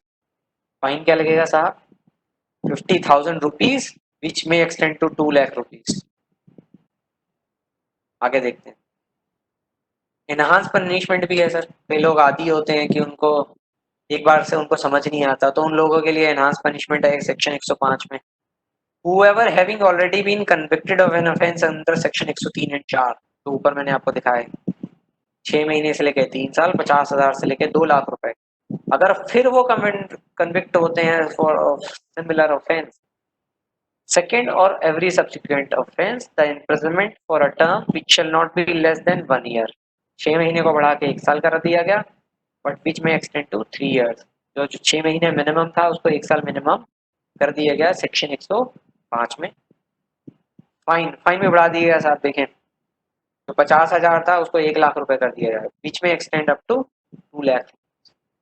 तो जो भी इन्फ्रिंजमेंट का केस होता है उसमें कॉस्ट लगाई जाती है या पनिशमेंट दी जाती है, जो सीवियर इन्फ्रिंजमेंट होती है या सब्सिक्वेंट इन्फ्रिंजमेंट्स होती हैं उसके लिए ये प्रोविजंस हैं इम्प्रिजनमेंट के, फाइन के, या सीवियर फाइन या सीवियर इम्प्रिजनमेंट के। आगे देखते हैं, अब एक प्रोविजो भी है that the court may, for adequate and special reasons to be mentioned in the judgment, impose a sentence of imprisonment for a term less than 1 year or 6 months as the case may be, or a fine less than 1 lakh or 50,000 rupees। Special circumstances में court उस पे जो minimum limits हैं उससे कम penalties या imprisonment भी लगा सकती है।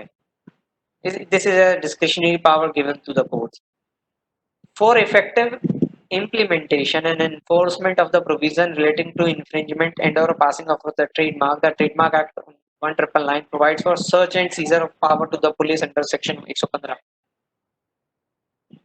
अब इसको लागू कराने के लिए कोई इन्फ्रिंजर है वो इन्फ्रिंज करे जा रहा है मेरे ट्रेडमार्क को, तो पुलिस को पावर दी गई है कि मैं एक एप्लीकेशन फाइल करूं to the authorities to the court.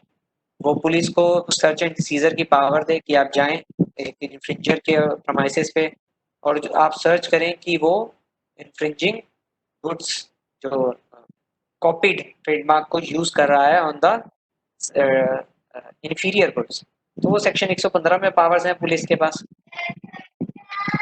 Before invoking the power of the police with respect to search and seizure under the Trademark Act 1999, the prerequisite of obtaining the opinion of the Registrar of Trademarks under proviso to Section 115(4).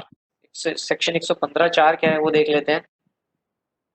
अगर किसी दो goods के बीच में similarity है और police के पास कोई court से ऑर्डर आता है, then police has to take legal opinion of the registrar of trademarks before search and seizure. अगर पुलिस को वहां पे सर्च एंड सीजर करना है तो रजिस्ट्रार ऑफ ट्रेडमार्क्स को वहां पर का जो लीगल ओपिनियन है वो police authorities has to take in, and the police authorities are to abide by the opinion of the registrar of trademark in such search and seizure proceeding.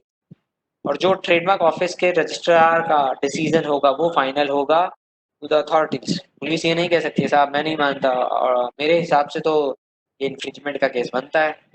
नहीं, अगर registrar ने कहा इन्फ्रिंजमेंट है तो है, अगर नहीं तो नहीं। Remedies available to trademark protection. Civil remedies, civil remedies क्या, अभी हमने पीछे देखा क्रिमिनल रेमेडीज क्या, अब सिविल रेमेडीज देखते हैं। Injunction order, Junction order restrains the defendant from using the offending mark. Offending mark मतलब infringing mark until the further orders. मैं कोर्ट जा सकता हूँ और कोर्ट के ऑर्डर ला सकता हूँ साहब, जब तक कि ये केस फाइल ना हो आप इंजंक्शन ऑर्डर दीजिए ताकि जो इन्फ्रिंजिंग मार्क है वो यूज ही ना हो पाए इन एनी मैनर व्हाटसोएवर। मैं इंजंक्शन ऑर्डर ला सकता हूँ। डैमेजेस, जो भी मेरे व्यापार को इन्फ्रिंजिंग मार्क के कारण लॉस हुआ वो मुझे दिया जाए। कस्टमर लॉस हुआ, मेरा रेपुटेशन लॉस हुआ, उसकी वैल्यूएशन करके मुझे डैमेजेस पेमेंट करवाई जाए from the respondent. Accounts of profit, जो भी अकाउंट फॉर हुआ प्रॉफिट बाय द रिस्पोंडेंट, जो भी उसकी बुक्स में प्रॉफिट आ रहा है वो मुझे फॉरवर्ड करा जाए from his bank account. Damage and surrender of infringe goods, ये काफी बड़ा झटका रहता है टू द इन्फ्रिंजर्स। ये देखते हैं क्या रहता है। It can be for damage and surrender of stock, जितना स्टॉक था सारा उठा लो। Promotional material, packaging, style guides, brochures, visiting cards, सबको डिस्ट्रॉय करने का ऑर्डर आ जाता है in a civil case. Other material bearing the impugned mark, label, brand name, everything goes for a toss, सब जीरो हो जाता है द सिविल केस अगर आपके अगेंस्ट आ जाता है। Cease and desist from usage of the infringed mark. It can be for cease and desist from using the infringed mark or deceptively similar mark. जो भी जजमेंट आता है उसमें साफ साफ लिखा रहता है infringed mark plus the deceptively similar or identical mark for advertising, marketing or otherwise in any manner whatsoever. किसी भी रूप में उसको infringer respondent यूज नहीं कर सकता है इन द बिजनेस, इस बिजनेस में पहले वो यूज कर रहा था, और कॉगनेट और अलाइड बिजनेस। अब वो नया बिजनेस खोल के नए नाम से किसी थर्ड पार्टी के साथ भी उसको यूज नहीं कर सकता है। डायरेक्टली और इनडायरेक्टली किसी भी मैनर में उस इन्फ्रिंज ट्रेडमार्क को यूज नहीं किया जा सकता है। अनकंडीशनल अपॉलजी, मुझसे लिखवाया जाता है साहब गलती होगी माफ कर दीजिए, आगे से यूज नहीं करूँ। It can be for unconditional apology for using the infringe mark for business purpose along with non-usage of the infringed trademark in business। तो ये मेरे पास आपने देखा सेक्शन 103, 104 और 105 में क्रिमिनल रेमेडीज है। सर्च एंड सीजर की पावर है 115 में। सिविल रेमेडीज हैं आपकी injunction order, damages, account of profit. अगर आप देखेंगे ना सिविल रेमेडीज में सब चला जाता है, सब चला जाता है।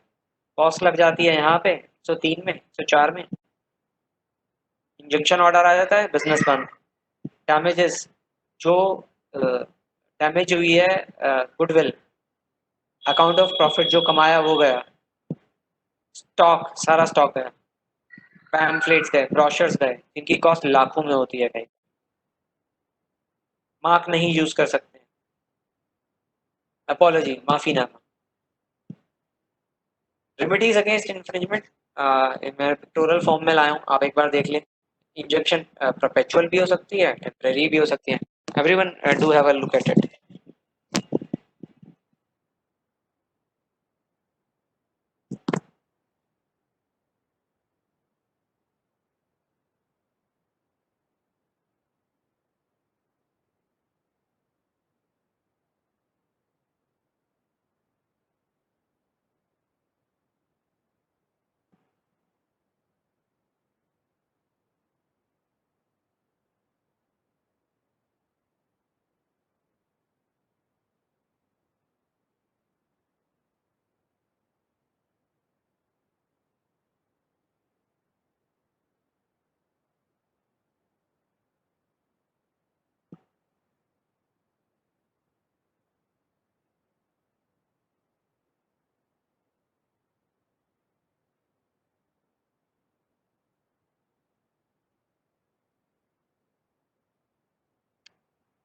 मोहित ji, the judgment is available. Can you see it?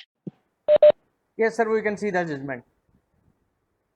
सो जो आपने कहा था ये वही जजमेंट है, Reckitt Benckiser versus the plaintiff Mohit petrochemicals the defendants.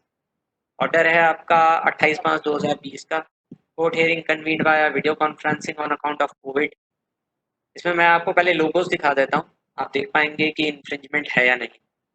Everybody please see the logo so that we can discuss the things in detail thereafter. आप font style देखें,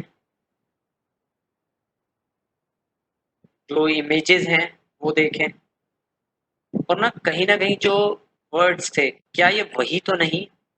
ये इससे सेंस वही आती है, हाँ ये वही है, कहीं ना कहीं इसी का पार्ट है या इसी का सब्सिडरी प्रोडक्ट है। आइए चलते हैं। स्मॉल जजमेंट बट इफेक्टिव है। आप देखेंगे कि जो एक फायदा होता है रजिस्ट्रेशन का, वो क्या रहता है, how the respondents lose their goodwill in the market and lose their precious times and effort. Mr. Umesh Mishra, who appears on advance notice, accept service of summon in the suit and notice of the captioned applicant on behalf of the defendant. जो defendant के attorneys थे उमेश मिश्रा जी, उन्होंने कहा जी साहब मुझे notice मिले हैं, अभी हम उपस्थित हुए। Fourth point देखें, Mr. Mishra also says that he has obtained instruction from the defendants. Defendants का मतलब Mohit petrochemicals, to the effect that they will not manufacture, पहला वर्ड है सर साहब manufacture and or sell, second word is sell the product, the hand sanitizer under the infringing mark में Dettol। उन्होंने कहा with the consent of the defendants Mr. Mishra कि साहब हम अब ना ही सामान बनाएंगे ना ही सामान बेचेंगे this day onwards। अगला, furthermore Mr. Mishra says the defendants number 1 has already taken up steps to withdraw the trademark infringing trademark application। जो उन्होंने एप्लीकेशन फाइल करी थी डेप्टॉल के नाम से with the trademark authorities, they have already started up the process for removal of the same and they have filed the letter with the trademark authorities requisite letter on 23/5/2020। तो साहब देखिए trademark गया हाथ से, ना ही उसके नाम में या कोई मैन्युफैक्चरिंग होगी, मैन्युफैक्चरिंग में मतलब बिजनेस में जो सामान पड़ा था वो भी सेल नहीं होगा, सेलिंग बंद। कोर्ट में लिख के दे रहे हैं हमें। Furthermore, Mr. Mishra says that defendants have already written to their agents। खुद के प्रमाइसिस से तो कोई मैन्युफैक्चरर और सेलिंग होगी नहीं, और जो एजेंट्स और डीलर्स को सेल कर रखा है to withdraw the product bearing the infringing mark from the market। उन्होंने कहा साहब हम सारा का सारा स्टॉक ना तो बेचेंगे और हमने अपने डीलर्स को भी लिख दिया है no single bottle sale in market, सारा विड्रॉ कर रहे हैं हम, दैट इज ऑन रिकॉर्ड। आगे देखते हैं। मिस्टर लाल जो प्लेंटिफ के एडवोकेट थे, उन्होंने कहा says that cost may be imposed as deemed fit by the court. उन्होंने कोर्ट पे छोड़ा, जो सेक्शन 103, 104 और 105 की बात करी कि उसके अकॉर्डिंग जो कॉस्ट लगनी चाहिए थी, उन्होंने कोर्ट पे छोड़ा कि साहब जो आपको उचित लगे आप वो कॉस्ट लगाएं, बिकॉज ये इन्फ्रिंजमेंट तो हुआ है। Mr. Lal says that he has instruction not to press the same in view of the stand taken by the defendant at the very first, क्योंकि जो रिस्पोंडेंट थे डेफ्टॉल मोहित पेट्रोकेमिकल्स, उन्होंने आते ही अपने ट्रेडमार्क को मान लिया कि इन्फ्रिंजिंग है और वो विड्रॉ कर लेंगे और सुख शांति से उन्होंने सारा काम निपटा लिया। तो उन्होंने कहा जो हार्श लीगल प्रोसीडिंग्स थे तो उनको वो इंस्टीट्यूट नहीं करना चाहते हैं, apart from the statements mentioned above by his attorney कि वो सेल नहीं करेंगे, मैन्युफैक्चर नहीं करेंगे, ट्रेडमार्क विड्रॉ कर लेंगे और जो मार्केट में है वो सारा सामान वापस मंगा लेंगे। आगे देखते हैं। The defendants are directed to deposit a sum of 1 lakh रुपए। सेक्शन 103 और 104 में जो आपकी लिमिट है 50 से लेके 2 लाख रुपए, उसके अंतर्गत इन पे पेनल्टी लगाई गई, फीस लगाई गई 1 लाख रुपए की to the juvenile justice fund maintain by in the name of registered or general high court of Delhi new Delhi within 1 week. उन्होंने कहा कि साहब अगर जो प्लेंटिफ है रिस्पोंडेंट है वो 1 लाख रुपए एक हफ्ते के अंदर जमा करा देता है, दैट इज इट। आप 1 लाख की कॉस्ट लगाएं और उनको कहें जमा कराएं। तो दिस वाज द कॉस्ट। अगर आप बेनिफिट्स देखें रजिस्ट्रेशन के, why you should get your brand registered, आते ही प्लेंटिफ ने रिस्पोंडेंट ने माना यहाँ उन पे इन्फ्रिंजिंग मार्क है, सारा वो सामान बेचना मैन्युफैक्चर करना बंद कर देंगे, ट्रेडमार्क विड्रॉ कर लेंगे, सारा जो सामान मार्केट में है वो विड्रॉ कर लेंगे। नुकसान अगर हम मैं मोहित पेट्रोकेमिकल्स के पॉइंट ऑफ व्यू से देखूं, a total loss, bad advice or a bad trademark chosen by them made them wonders only। तो नुकसान ही नुकसान हुआ। सारा जो हैंड सैनिटाइजर है अगर वो सारा वो लॉस में जाएगा। गुडविल का मार्केट में जो डीलर्स हैं they may not be the same next time when Mohit Petrochemicals is going to them for business। तो गुडविल का लॉस हुआ, मैन्युफैक्चरिंग का लॉस हुआ, प्रोडक्ट का लॉस हुआ, एडवोकेट की फीस का लॉस हुआ, 1 लाख रुपए कोर्ट में पेनल्टी लगाई उनके अगेंस्ट। तो ये सारे केसेस रहे, कॉजेज रहे जो उनको एक बैड ट्रेडमार्क। देखते हैं दोबारा, डेटॉल वर्सेस डेटॉल जो उन्होंने चुना, डिसेप्टिवली सिमिलर, क्या ये वही तो नहीं? तो वो केस उनके अगेंस्ट हुआ और उनको वो केस इंफ्रिंजमेंट का हारना पड़ा।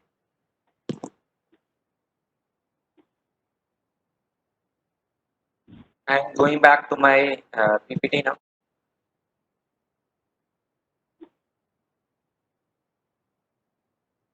आइए चलते हैं स्कोप फॉर प्रोफेशनल्स। अगर आप आईपीआर इंटेलेक्चुअल प्रॉपर्टी राइट्स का काम करते हैं तो आज जो इंटेलेक्चुअल प्रॉपर्टी राइट्स का स्कोप है it is a very wide one. अगर आप देखें जो 2017 में India was at around about 35 fifth applications, जो 35 लाख एप्लीकेशन फाइल हुई थी, वो लगभग 500 से 550 दिनों में 5 लाख हो रही है। मतलब इंडिया में रोज 1000 के आसपास एप्लीकेशन फाइल हो रही है। और जो आपको मैं डेटा दूं, 45th application for 45 lakh application ये फाइल हुई है 12 मई 2020 को, अभी रिसेंटली। तो वो एवरेज आती है लगभग 925 application on a working on a non working day. तो India is moving that fast कि रोज लगभग 925 एप्लीकेशन ट्रेडमार्क की फाइल होती है इंडिया। गोइंग बैक, बड़ी बड़ी कंपनीज में इंटेलेक्चुअल प्रॉपर्टी राइट्स ऑडिट्स होते हैं, स्पेशल डिपार्टमेंट्स होते हैं to protect their intellectual property, जो कि एक बहुत बड़ा पार्ट होती है in these times for valuation and intangible asset to be recognised in the books of accounts.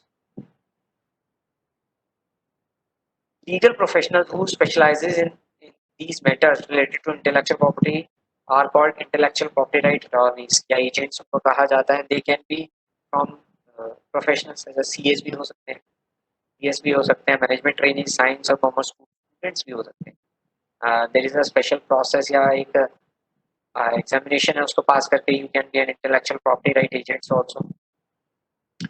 अगर आप आईपीआर का काम करते हैं, इंटेलेक्चुअल प्रॉपर्टी या ट्रेडमार्क्स का काम करते हैं, उसके साथ साथ आप बहुत सारे और भी काम कर सकते हैं, जैसे industrial design, layout design, integrated circuits, geographical indications, trade secrets, protection of plant varieties, information and communication technology, cyber laws में भी आप काम कर सकते हैं। आइए चलते हैं आगे। Rule 144 of the trademark rules 2017। Qualification for registration of a trademark agent subject to 145। Rule 145 में अगर आप डिस्क्वालीफाई हो गए तो आप यहाँ बाहर हो जाएंगे to be registered as a trademark agent. कौन कौन हो सकता है? सिटीजन ऑफ इंडिया होना चाहिए, किस साल का होना चाहिए, graduate of any university in India और पोजेसेस, या तो ग्रेजुएट है और possesses equivalent qualification and has pass examination prescribed under rule 148। अगर कोई ग्रेजुएट है, अगर वो एग्जामिनेशन पास कर लेता है जो कि ट्रेडमार्क एजेंट बनने के लिए रहते हैं, which is hosted on the टीएमओ website regularly, तो वो एक ट्रेडमार्क डिपार्टमेंट का एजेंट बन सकता है या ट्रेडमार्क अटॉर्नी बन सकता है। Believe me, it is a very simple paper जिसमें कि आपका वाइवा रहता है और आपका इंटरव्यू रहता है और सिंपल क्वेश्चन एंड आंसर रहते हैं। It is a very simple paper. आप थोड़े से प्रिपरेशन के बाद वो can easily pass out that examination. Second, an advocate कोई ई पास है, without examination they can be trademark agent. Member of the ICSI, अगर आप सीएस इंस्टीट्यूट के मेंबर हैं and you are holding the COP, an advocate, being an advocate, you have to be in receipt of the, or you should be holding the COP, then you can be a trademark agent. Is considered by the registrar as a fit and proper person to be registered as a trademark agent. अगर registrar की नज़रों में fit and fine person है to perform the duties, then you can be a trademark agent. अब जो disqualification है rule 145 की, वो देख लेते हैं. Has been adjudicated as competent court, unsound mind के आप घोषित हो चुके हैं, अनडिस्चार्ज इंसॉल्वेंट हैं या डिस्चार्ज हैं, बट आपने एक इंसॉल्वेंसी का सर्टिफिकेट नहीं लिया है कि वो मिसफॉर्च्यून था, कन्विक्टेड है आप, ट्रांसपोर्टेशन हो गया है आपका, पनिशेबल ऑफेंस पनिशेबल है, बट आपने फिर सेंट्रल गवर्नमेंट से एक लेटर नहीं लिया है फॉर द रिमूवल और disability. Legal practitioner, professional misconduct by the high court आप घोषित हो गए हैं. चार्टर्ड अकाउंटेंट है आप, और नेग्लिजेंस और मिसकंडक्ट के आपके अगेंस्ट हाई कोर्ट प्रोसीडिंग्स हुई हैं, तो आप डिस्क्वालीफाई हो जाएंगे. Being a registered trademark agent, आप रजिस्टर्ड ट्रेडमार्क एजेंट हैं, बट आप मिसकंडक्ट बाय द रजिस्ट्रार पाए गए कि आपने कोई मिसकंडक्ट किया in the trademark proceeding, then you can be a, you can not be a, you can not work further as a trademark agent. Precautionary moves, जब हमने एक ट्रेडमार्क रजिस्टर करा लिया, it is just like a property. Suppose मैंने आज एक घर खरीदा या एक गाड़ी खरीदी, तो देयर इज नो अथॉरिटी जो कि उसको प्रोटेक्ट करेगी. First person is my self only.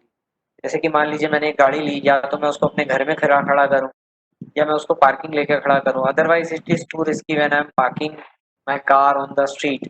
तो मुझे ही उसकी, चाहे रजिस्ट्रेशन मेरे नाम हो गया है, मुझे ही उसकी देखभाल करनी है, मुझे उसकी प्रोटेक्शन करनी है. तो उस प्रोटेक्शन के लिए मुझे क्या क्या करना रहता है वो देखते हैं. It is just like protecting your car और अ हाउस. ट्रेडमार्क वॉच, आप देखते रहें कि कोई उसको रजिस्टर तो नहीं करा रहा है. इंटरनेट सर्च, इंटरनेट पे सर्च करते रहें कोई नया ब्रांड तो नहीं आ रहा है who are infringing your marks. Consult your trademark counsels, आप अपने ट्रेडमार्क काउंसिल के टच में रहें हैं. Take their services for precautionary moves for securing your brands. ये मैंने अभी आपको दिखाया कि जो इंडिया की ग्रोथ है, how India as a country has moved for trademark registration. India filed its 10 lakh application, जो 5 लाख से 10 लाख जाने में उनको 4500 दिन लग गए 2001 में. उसके बाद उनको 10 लाख से 15 लाख, 5 लाख एप्लीकेशन फाइल हुई लगभग 2000 दिन में. उसके बाद 5 लाख एप्लीकेशन फाइल हुई लगभग लगभग आप कह सकते हैं 1400 के आसपास दिनों में. देर आफ्टर 2013 के बाद number of days has gone down tremendously very very tremendously. अगर आप देखें 2013 में ये लगभग 1000 दिन से कम था. 2015 में ये लगभग 800 या 900 दिन था, और अब तो ये घट के जो नंबर ऑफ ट्रेडमार्क एप्लीकेशंस है वो लगभग 600 के आसपास ही आ गया है. 2018 में भी ये 600 के आसपास ही है. तो India is moving very fast with respect to trademark registration. We are finished up with our presentation. If you have any queries, you can ask us. We are open to the queries. Sir, there is a query from member Basant Kumar Podar. He is asking, can we change the style of words? At the time of registration, we have used a particular kind of style of writing the mark, but can we change that style of writing from, you can say, just take a simple example, from Times New Roman to Arial, we can say. नहीं sir, मैं समझ गया. Sir मान लीजिए मैंने अब ये वाला जो स्लाइड है यही फाइल करी है एज माई ट्रेडमार्क, और मैं कल को चाहता हूँ ऊपर वाइट हो जाए और नीचे द ग्रे कलर हो जाए. आई can not make an application, I can not change the logo. Trademark में जब तक कोई लिटिगेशन नहीं होती है, सपोज एक लिटिगेशन आ गई, I receive a litigation from N Irish company और ब्रिटिश कंपनी और किसी से भी आ जाए, और वो उस लिटिगेशन में डिसाइड होता है द कलर क्वेश्चन, उससे पहले मैं उसको चेंज नहीं कर सकता हूँ। उस पर कोई लिटिगेशन हो या डिपार्टमेंट ऑब्जेक्शन करे, सपोज जैसे आपका प्लस वाला, रेड का प्लस होता है ना डॉक्टर वाला, उस पर अगर आप फाइल करते हैं किसी लोगो में तो डिपार्टमेंट जरूर ऑब्जेक्शन करता है। तो उस ऑब्जेक्शन के चलते आप उसको चेंज कर सकते हैं। You can file the amended logo, otherwise you can not. मतलब डिपार्टमेंटल ऑब्जेक्शन हो या पब्लिक ऑब्जेक्शन हो तभी आप कर सकते हैं ऑन योर ओन कि साहब मेरे से तो गलत लोगो फाइल हो गया, you can not change it, there is no procedure. तो आपको एक अमेंडेड न्यू एप्लीकेशन ही फाइल करनी पड़ेगी फॉर द रिवाइज्ड कलर्स और द रिवाइज्ड फॉन्ट स्टाइल। बताएं sir. Thank you sir. Sir अगर किसी और मेंबर की प्लीज क्वेरी हो तो वो अपने आप को अनम्यूट करके क्वेरी पूछ लीजिए डायरेक्टली। यस सर एक मैंने आपसे पूछा था स्टार्टिंग में, आपको याद हो तो, वो एक सिंगल एप्लीकेशन में ट्रेड नेम और ब्रांड नेम और ट्रेडमार्क दोनों एक साथ अप्लाई हो जाते हैं कुछ केसेस में और कुछ में नहीं होते। एक बार आप वो देखेंगे, एक बार उस पर बताएंगे। सर। सर देखिए एक्चुअली क्या होता है कि मैं आपको एक ट्रेडमार्क की एप्लीकेशन दिखाता हूँ। Just wait.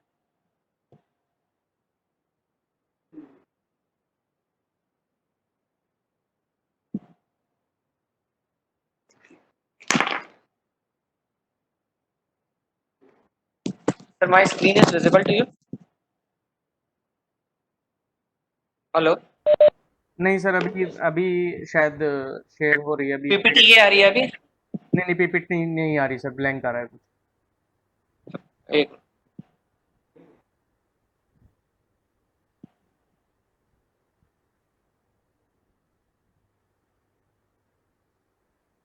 Sir, now it is visible. हाँ जी, yes sir, now it is visible. Sir for an example I am taking up, जैसे कि अब ये एक सिग्नेचर है। जैसे मैंने आपको कहा था कि एक सिग्नेचर भी रजिस्टर हो सकता है एज अ ट्रेडमार्क। तो this is a signature which has been registered with the authorities. अगर आप कहें कि इसमें यार मुझे कुछ ऐड ऑन करना है तो it can not be added at any point of time. तो आप कह रहे हैं कि हाँ जी, can you repeat your question? Sir question यही था कि क्या एक सिंगल एप्लीकेशन में ट्रेडमार्क और ब्रांड नेम दोनों एक साथ अप्लाई हो सकते हैं, और ऐसे कौन से केसेस है जहां एक साथ अप्लाई नहीं हो सकते हैं। एक मिनट सर, अब आप ना देखिए, ये तो मेरा ट्रेडमार्क हो गया, ठीक है, राइट राइट। सिग्नेचर। और जो मेरा नाम है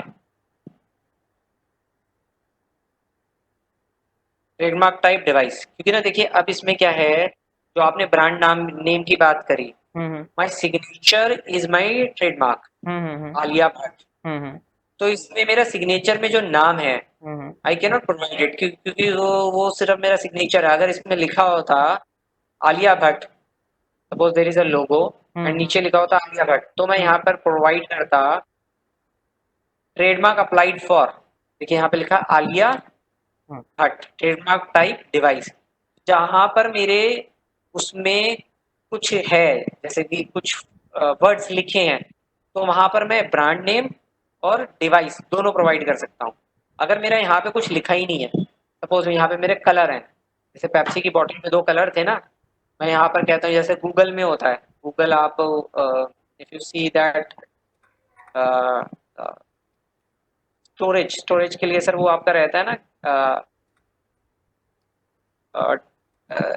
गूगल मैप के लिए अगर आप देखें तो सिर्फ उनका लोगो रहता है।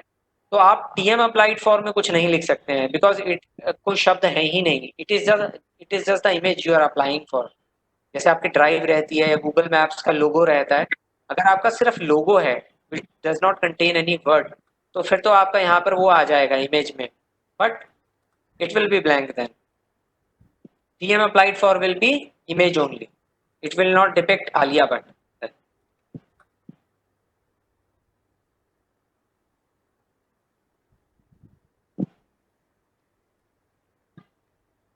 और बताएं सर, इज देयर सर ये any PM other number query? कितने दिन में मिल जाते हैं? क्या कह रहे हैं सर? पीएम नंबर कितने दिन में मिल जाते हैं अप्लाई करने के बाद?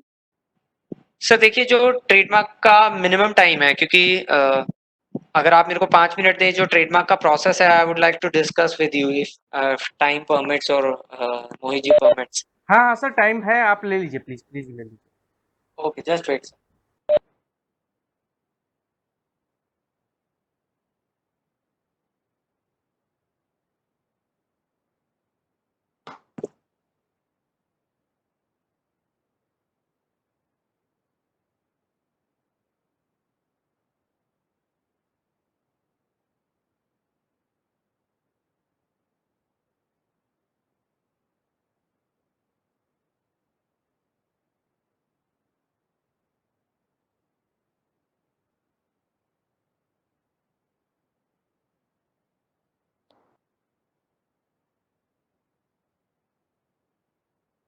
सर ये देखिए, ये स्लाइड इज विजिबल।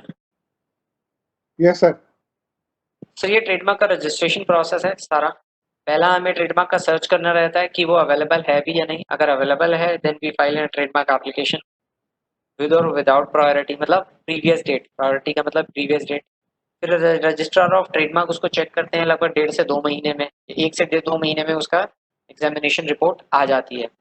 अब उसके बाद दो काम हो सकते हैं, या तो उनको कोई ऑब्जेक्शन नहीं है तो वो एक्सेप्टेंस ऑफ द ट्रेडमार्क कर देते हैं कि वो अप्रूवल दे देते हैं, मुझे ट्रेडमार्क पे कोई ऑब्जेक्शन नहीं है। अगर उनको ऑब्जेक्शन है तो वो उस पर ऑब्जेक्शन रिपोर्ट अपनी या एग्जामिनेशन रिपोर्ट इशू करते हैं। सेकेंड, अब उसका yes sir. Examination report report जो आई, मुझे उसका रिप्लाई करना रहता है कि हाउ वाई शोकॉज नोटिस रहता है कि वो मुझे ट्रेडमार्क क्यों मिलना चाहिए।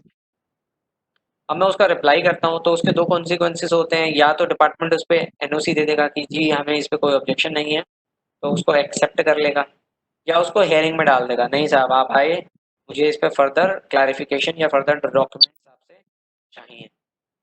अब जो दो केस हैं, डायरेक्ट क्लियर हुआ या मेरे रिप्लाई के बेस पे क्लियर हुआ एक ट्रेडमार्क, तो उस पर क्या रहता है आइए देखते हैं।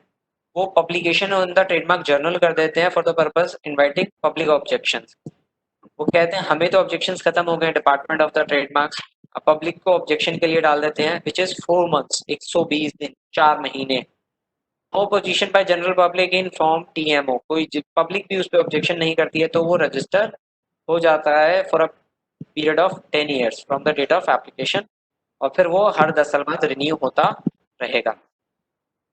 मान लीजिए अब जो हेयरिंग होती है, अब वो क्लियर नहीं हुआ, वो हेयरिंग में चला गया case, hearing with the register of trademarks, हो सकता है वो उसको ट्रेडमार्क डिपार्टमेंट एक्सेप्ट करे या उसको रिफ्यूज कर दें कि नहीं साहब आपके नोवेलिटी नहीं है ट्रेडमार्क में या यूनिकनेस नहीं है, ये तो चोरी का है, तो वो उसको रिफ्यूज कर देगा।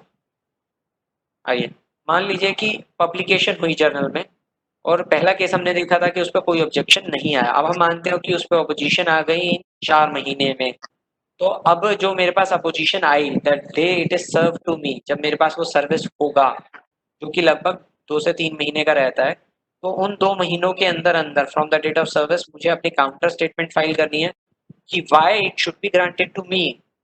ये अब पब्लिक अपोजिशन का केस चल रहा है सर, कि वो मुझे क्यों मिलना चाहिए। फिर ये वापस भेज दिया जाता है टू द अपोनेंट कि आप आपने किस बेसिस पे अपने अपोजिशन नोटिस सर्व करा था, उसके लिए आप एविडेंसेस दें। वो एविडेंसेस सामने वाली पार्टी एप्लीकेंट को भेज दिए जाते हैं और एप्लीकेंट को कहा जाता है कि अब आप अपने एविडेंस भेजें टू द अपोनेंट कि आप by your what is your basis for किस बेस पे आपने एप्लीकेशन अप्लाई करी और किस बेस पे आपकी एप्लीकेशन अप्रूव होनी चाहिए। उसके बेस पे अपोजिशन हेयरिंग होती है जो कि कम से कम 3 साल बाद होती है from the day this trademark is oppose, normally minimum this is the minimum time period. अगर अपोजिशन अलाउ हो गई तो आपका ट्रेडमार्क रिफ्यूज हो जाता है। अगर अपोजिशन डिसअलाउ हो गया, अपोजिशन डिसअलाउ का मतलब है कि जो एप्लीकेशन फाइल हुई थी इट हैज बीन अबैंडन्ड, कि वो गलत थी, उसमें the fact status were not correct या इट वाज इम्प्रॉपर, तो वो ट्रेडमार्क रजिस्टर हो जाता है और there after it is renewed. तो सर जो आप देखेंगे, क्योंकि 4 महीने का यहाँ पे वर्ल्ड अपोजिशन पीरियड है, कोई भी अप्लाई करे 4 महीने उसको वेट करना रहेगा, इसको कोई भी बाईपास नहीं कर सकता है।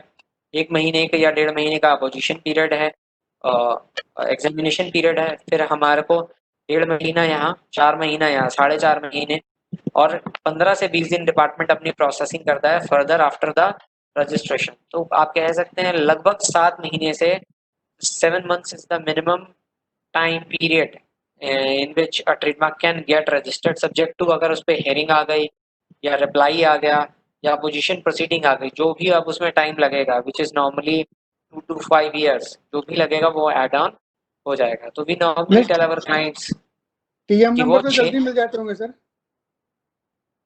सर टीएम नंबर जो रहता है, जो एप्लीकेशन वो नंबर रहता है, वो एप्लीकेशन नंबर आपको मिल जाता है the day you file your application and paid requisite fee to the government, तो it is not an issue, it is available the same day you make payment to your attorneys or you make payment to your to the government or to the government department.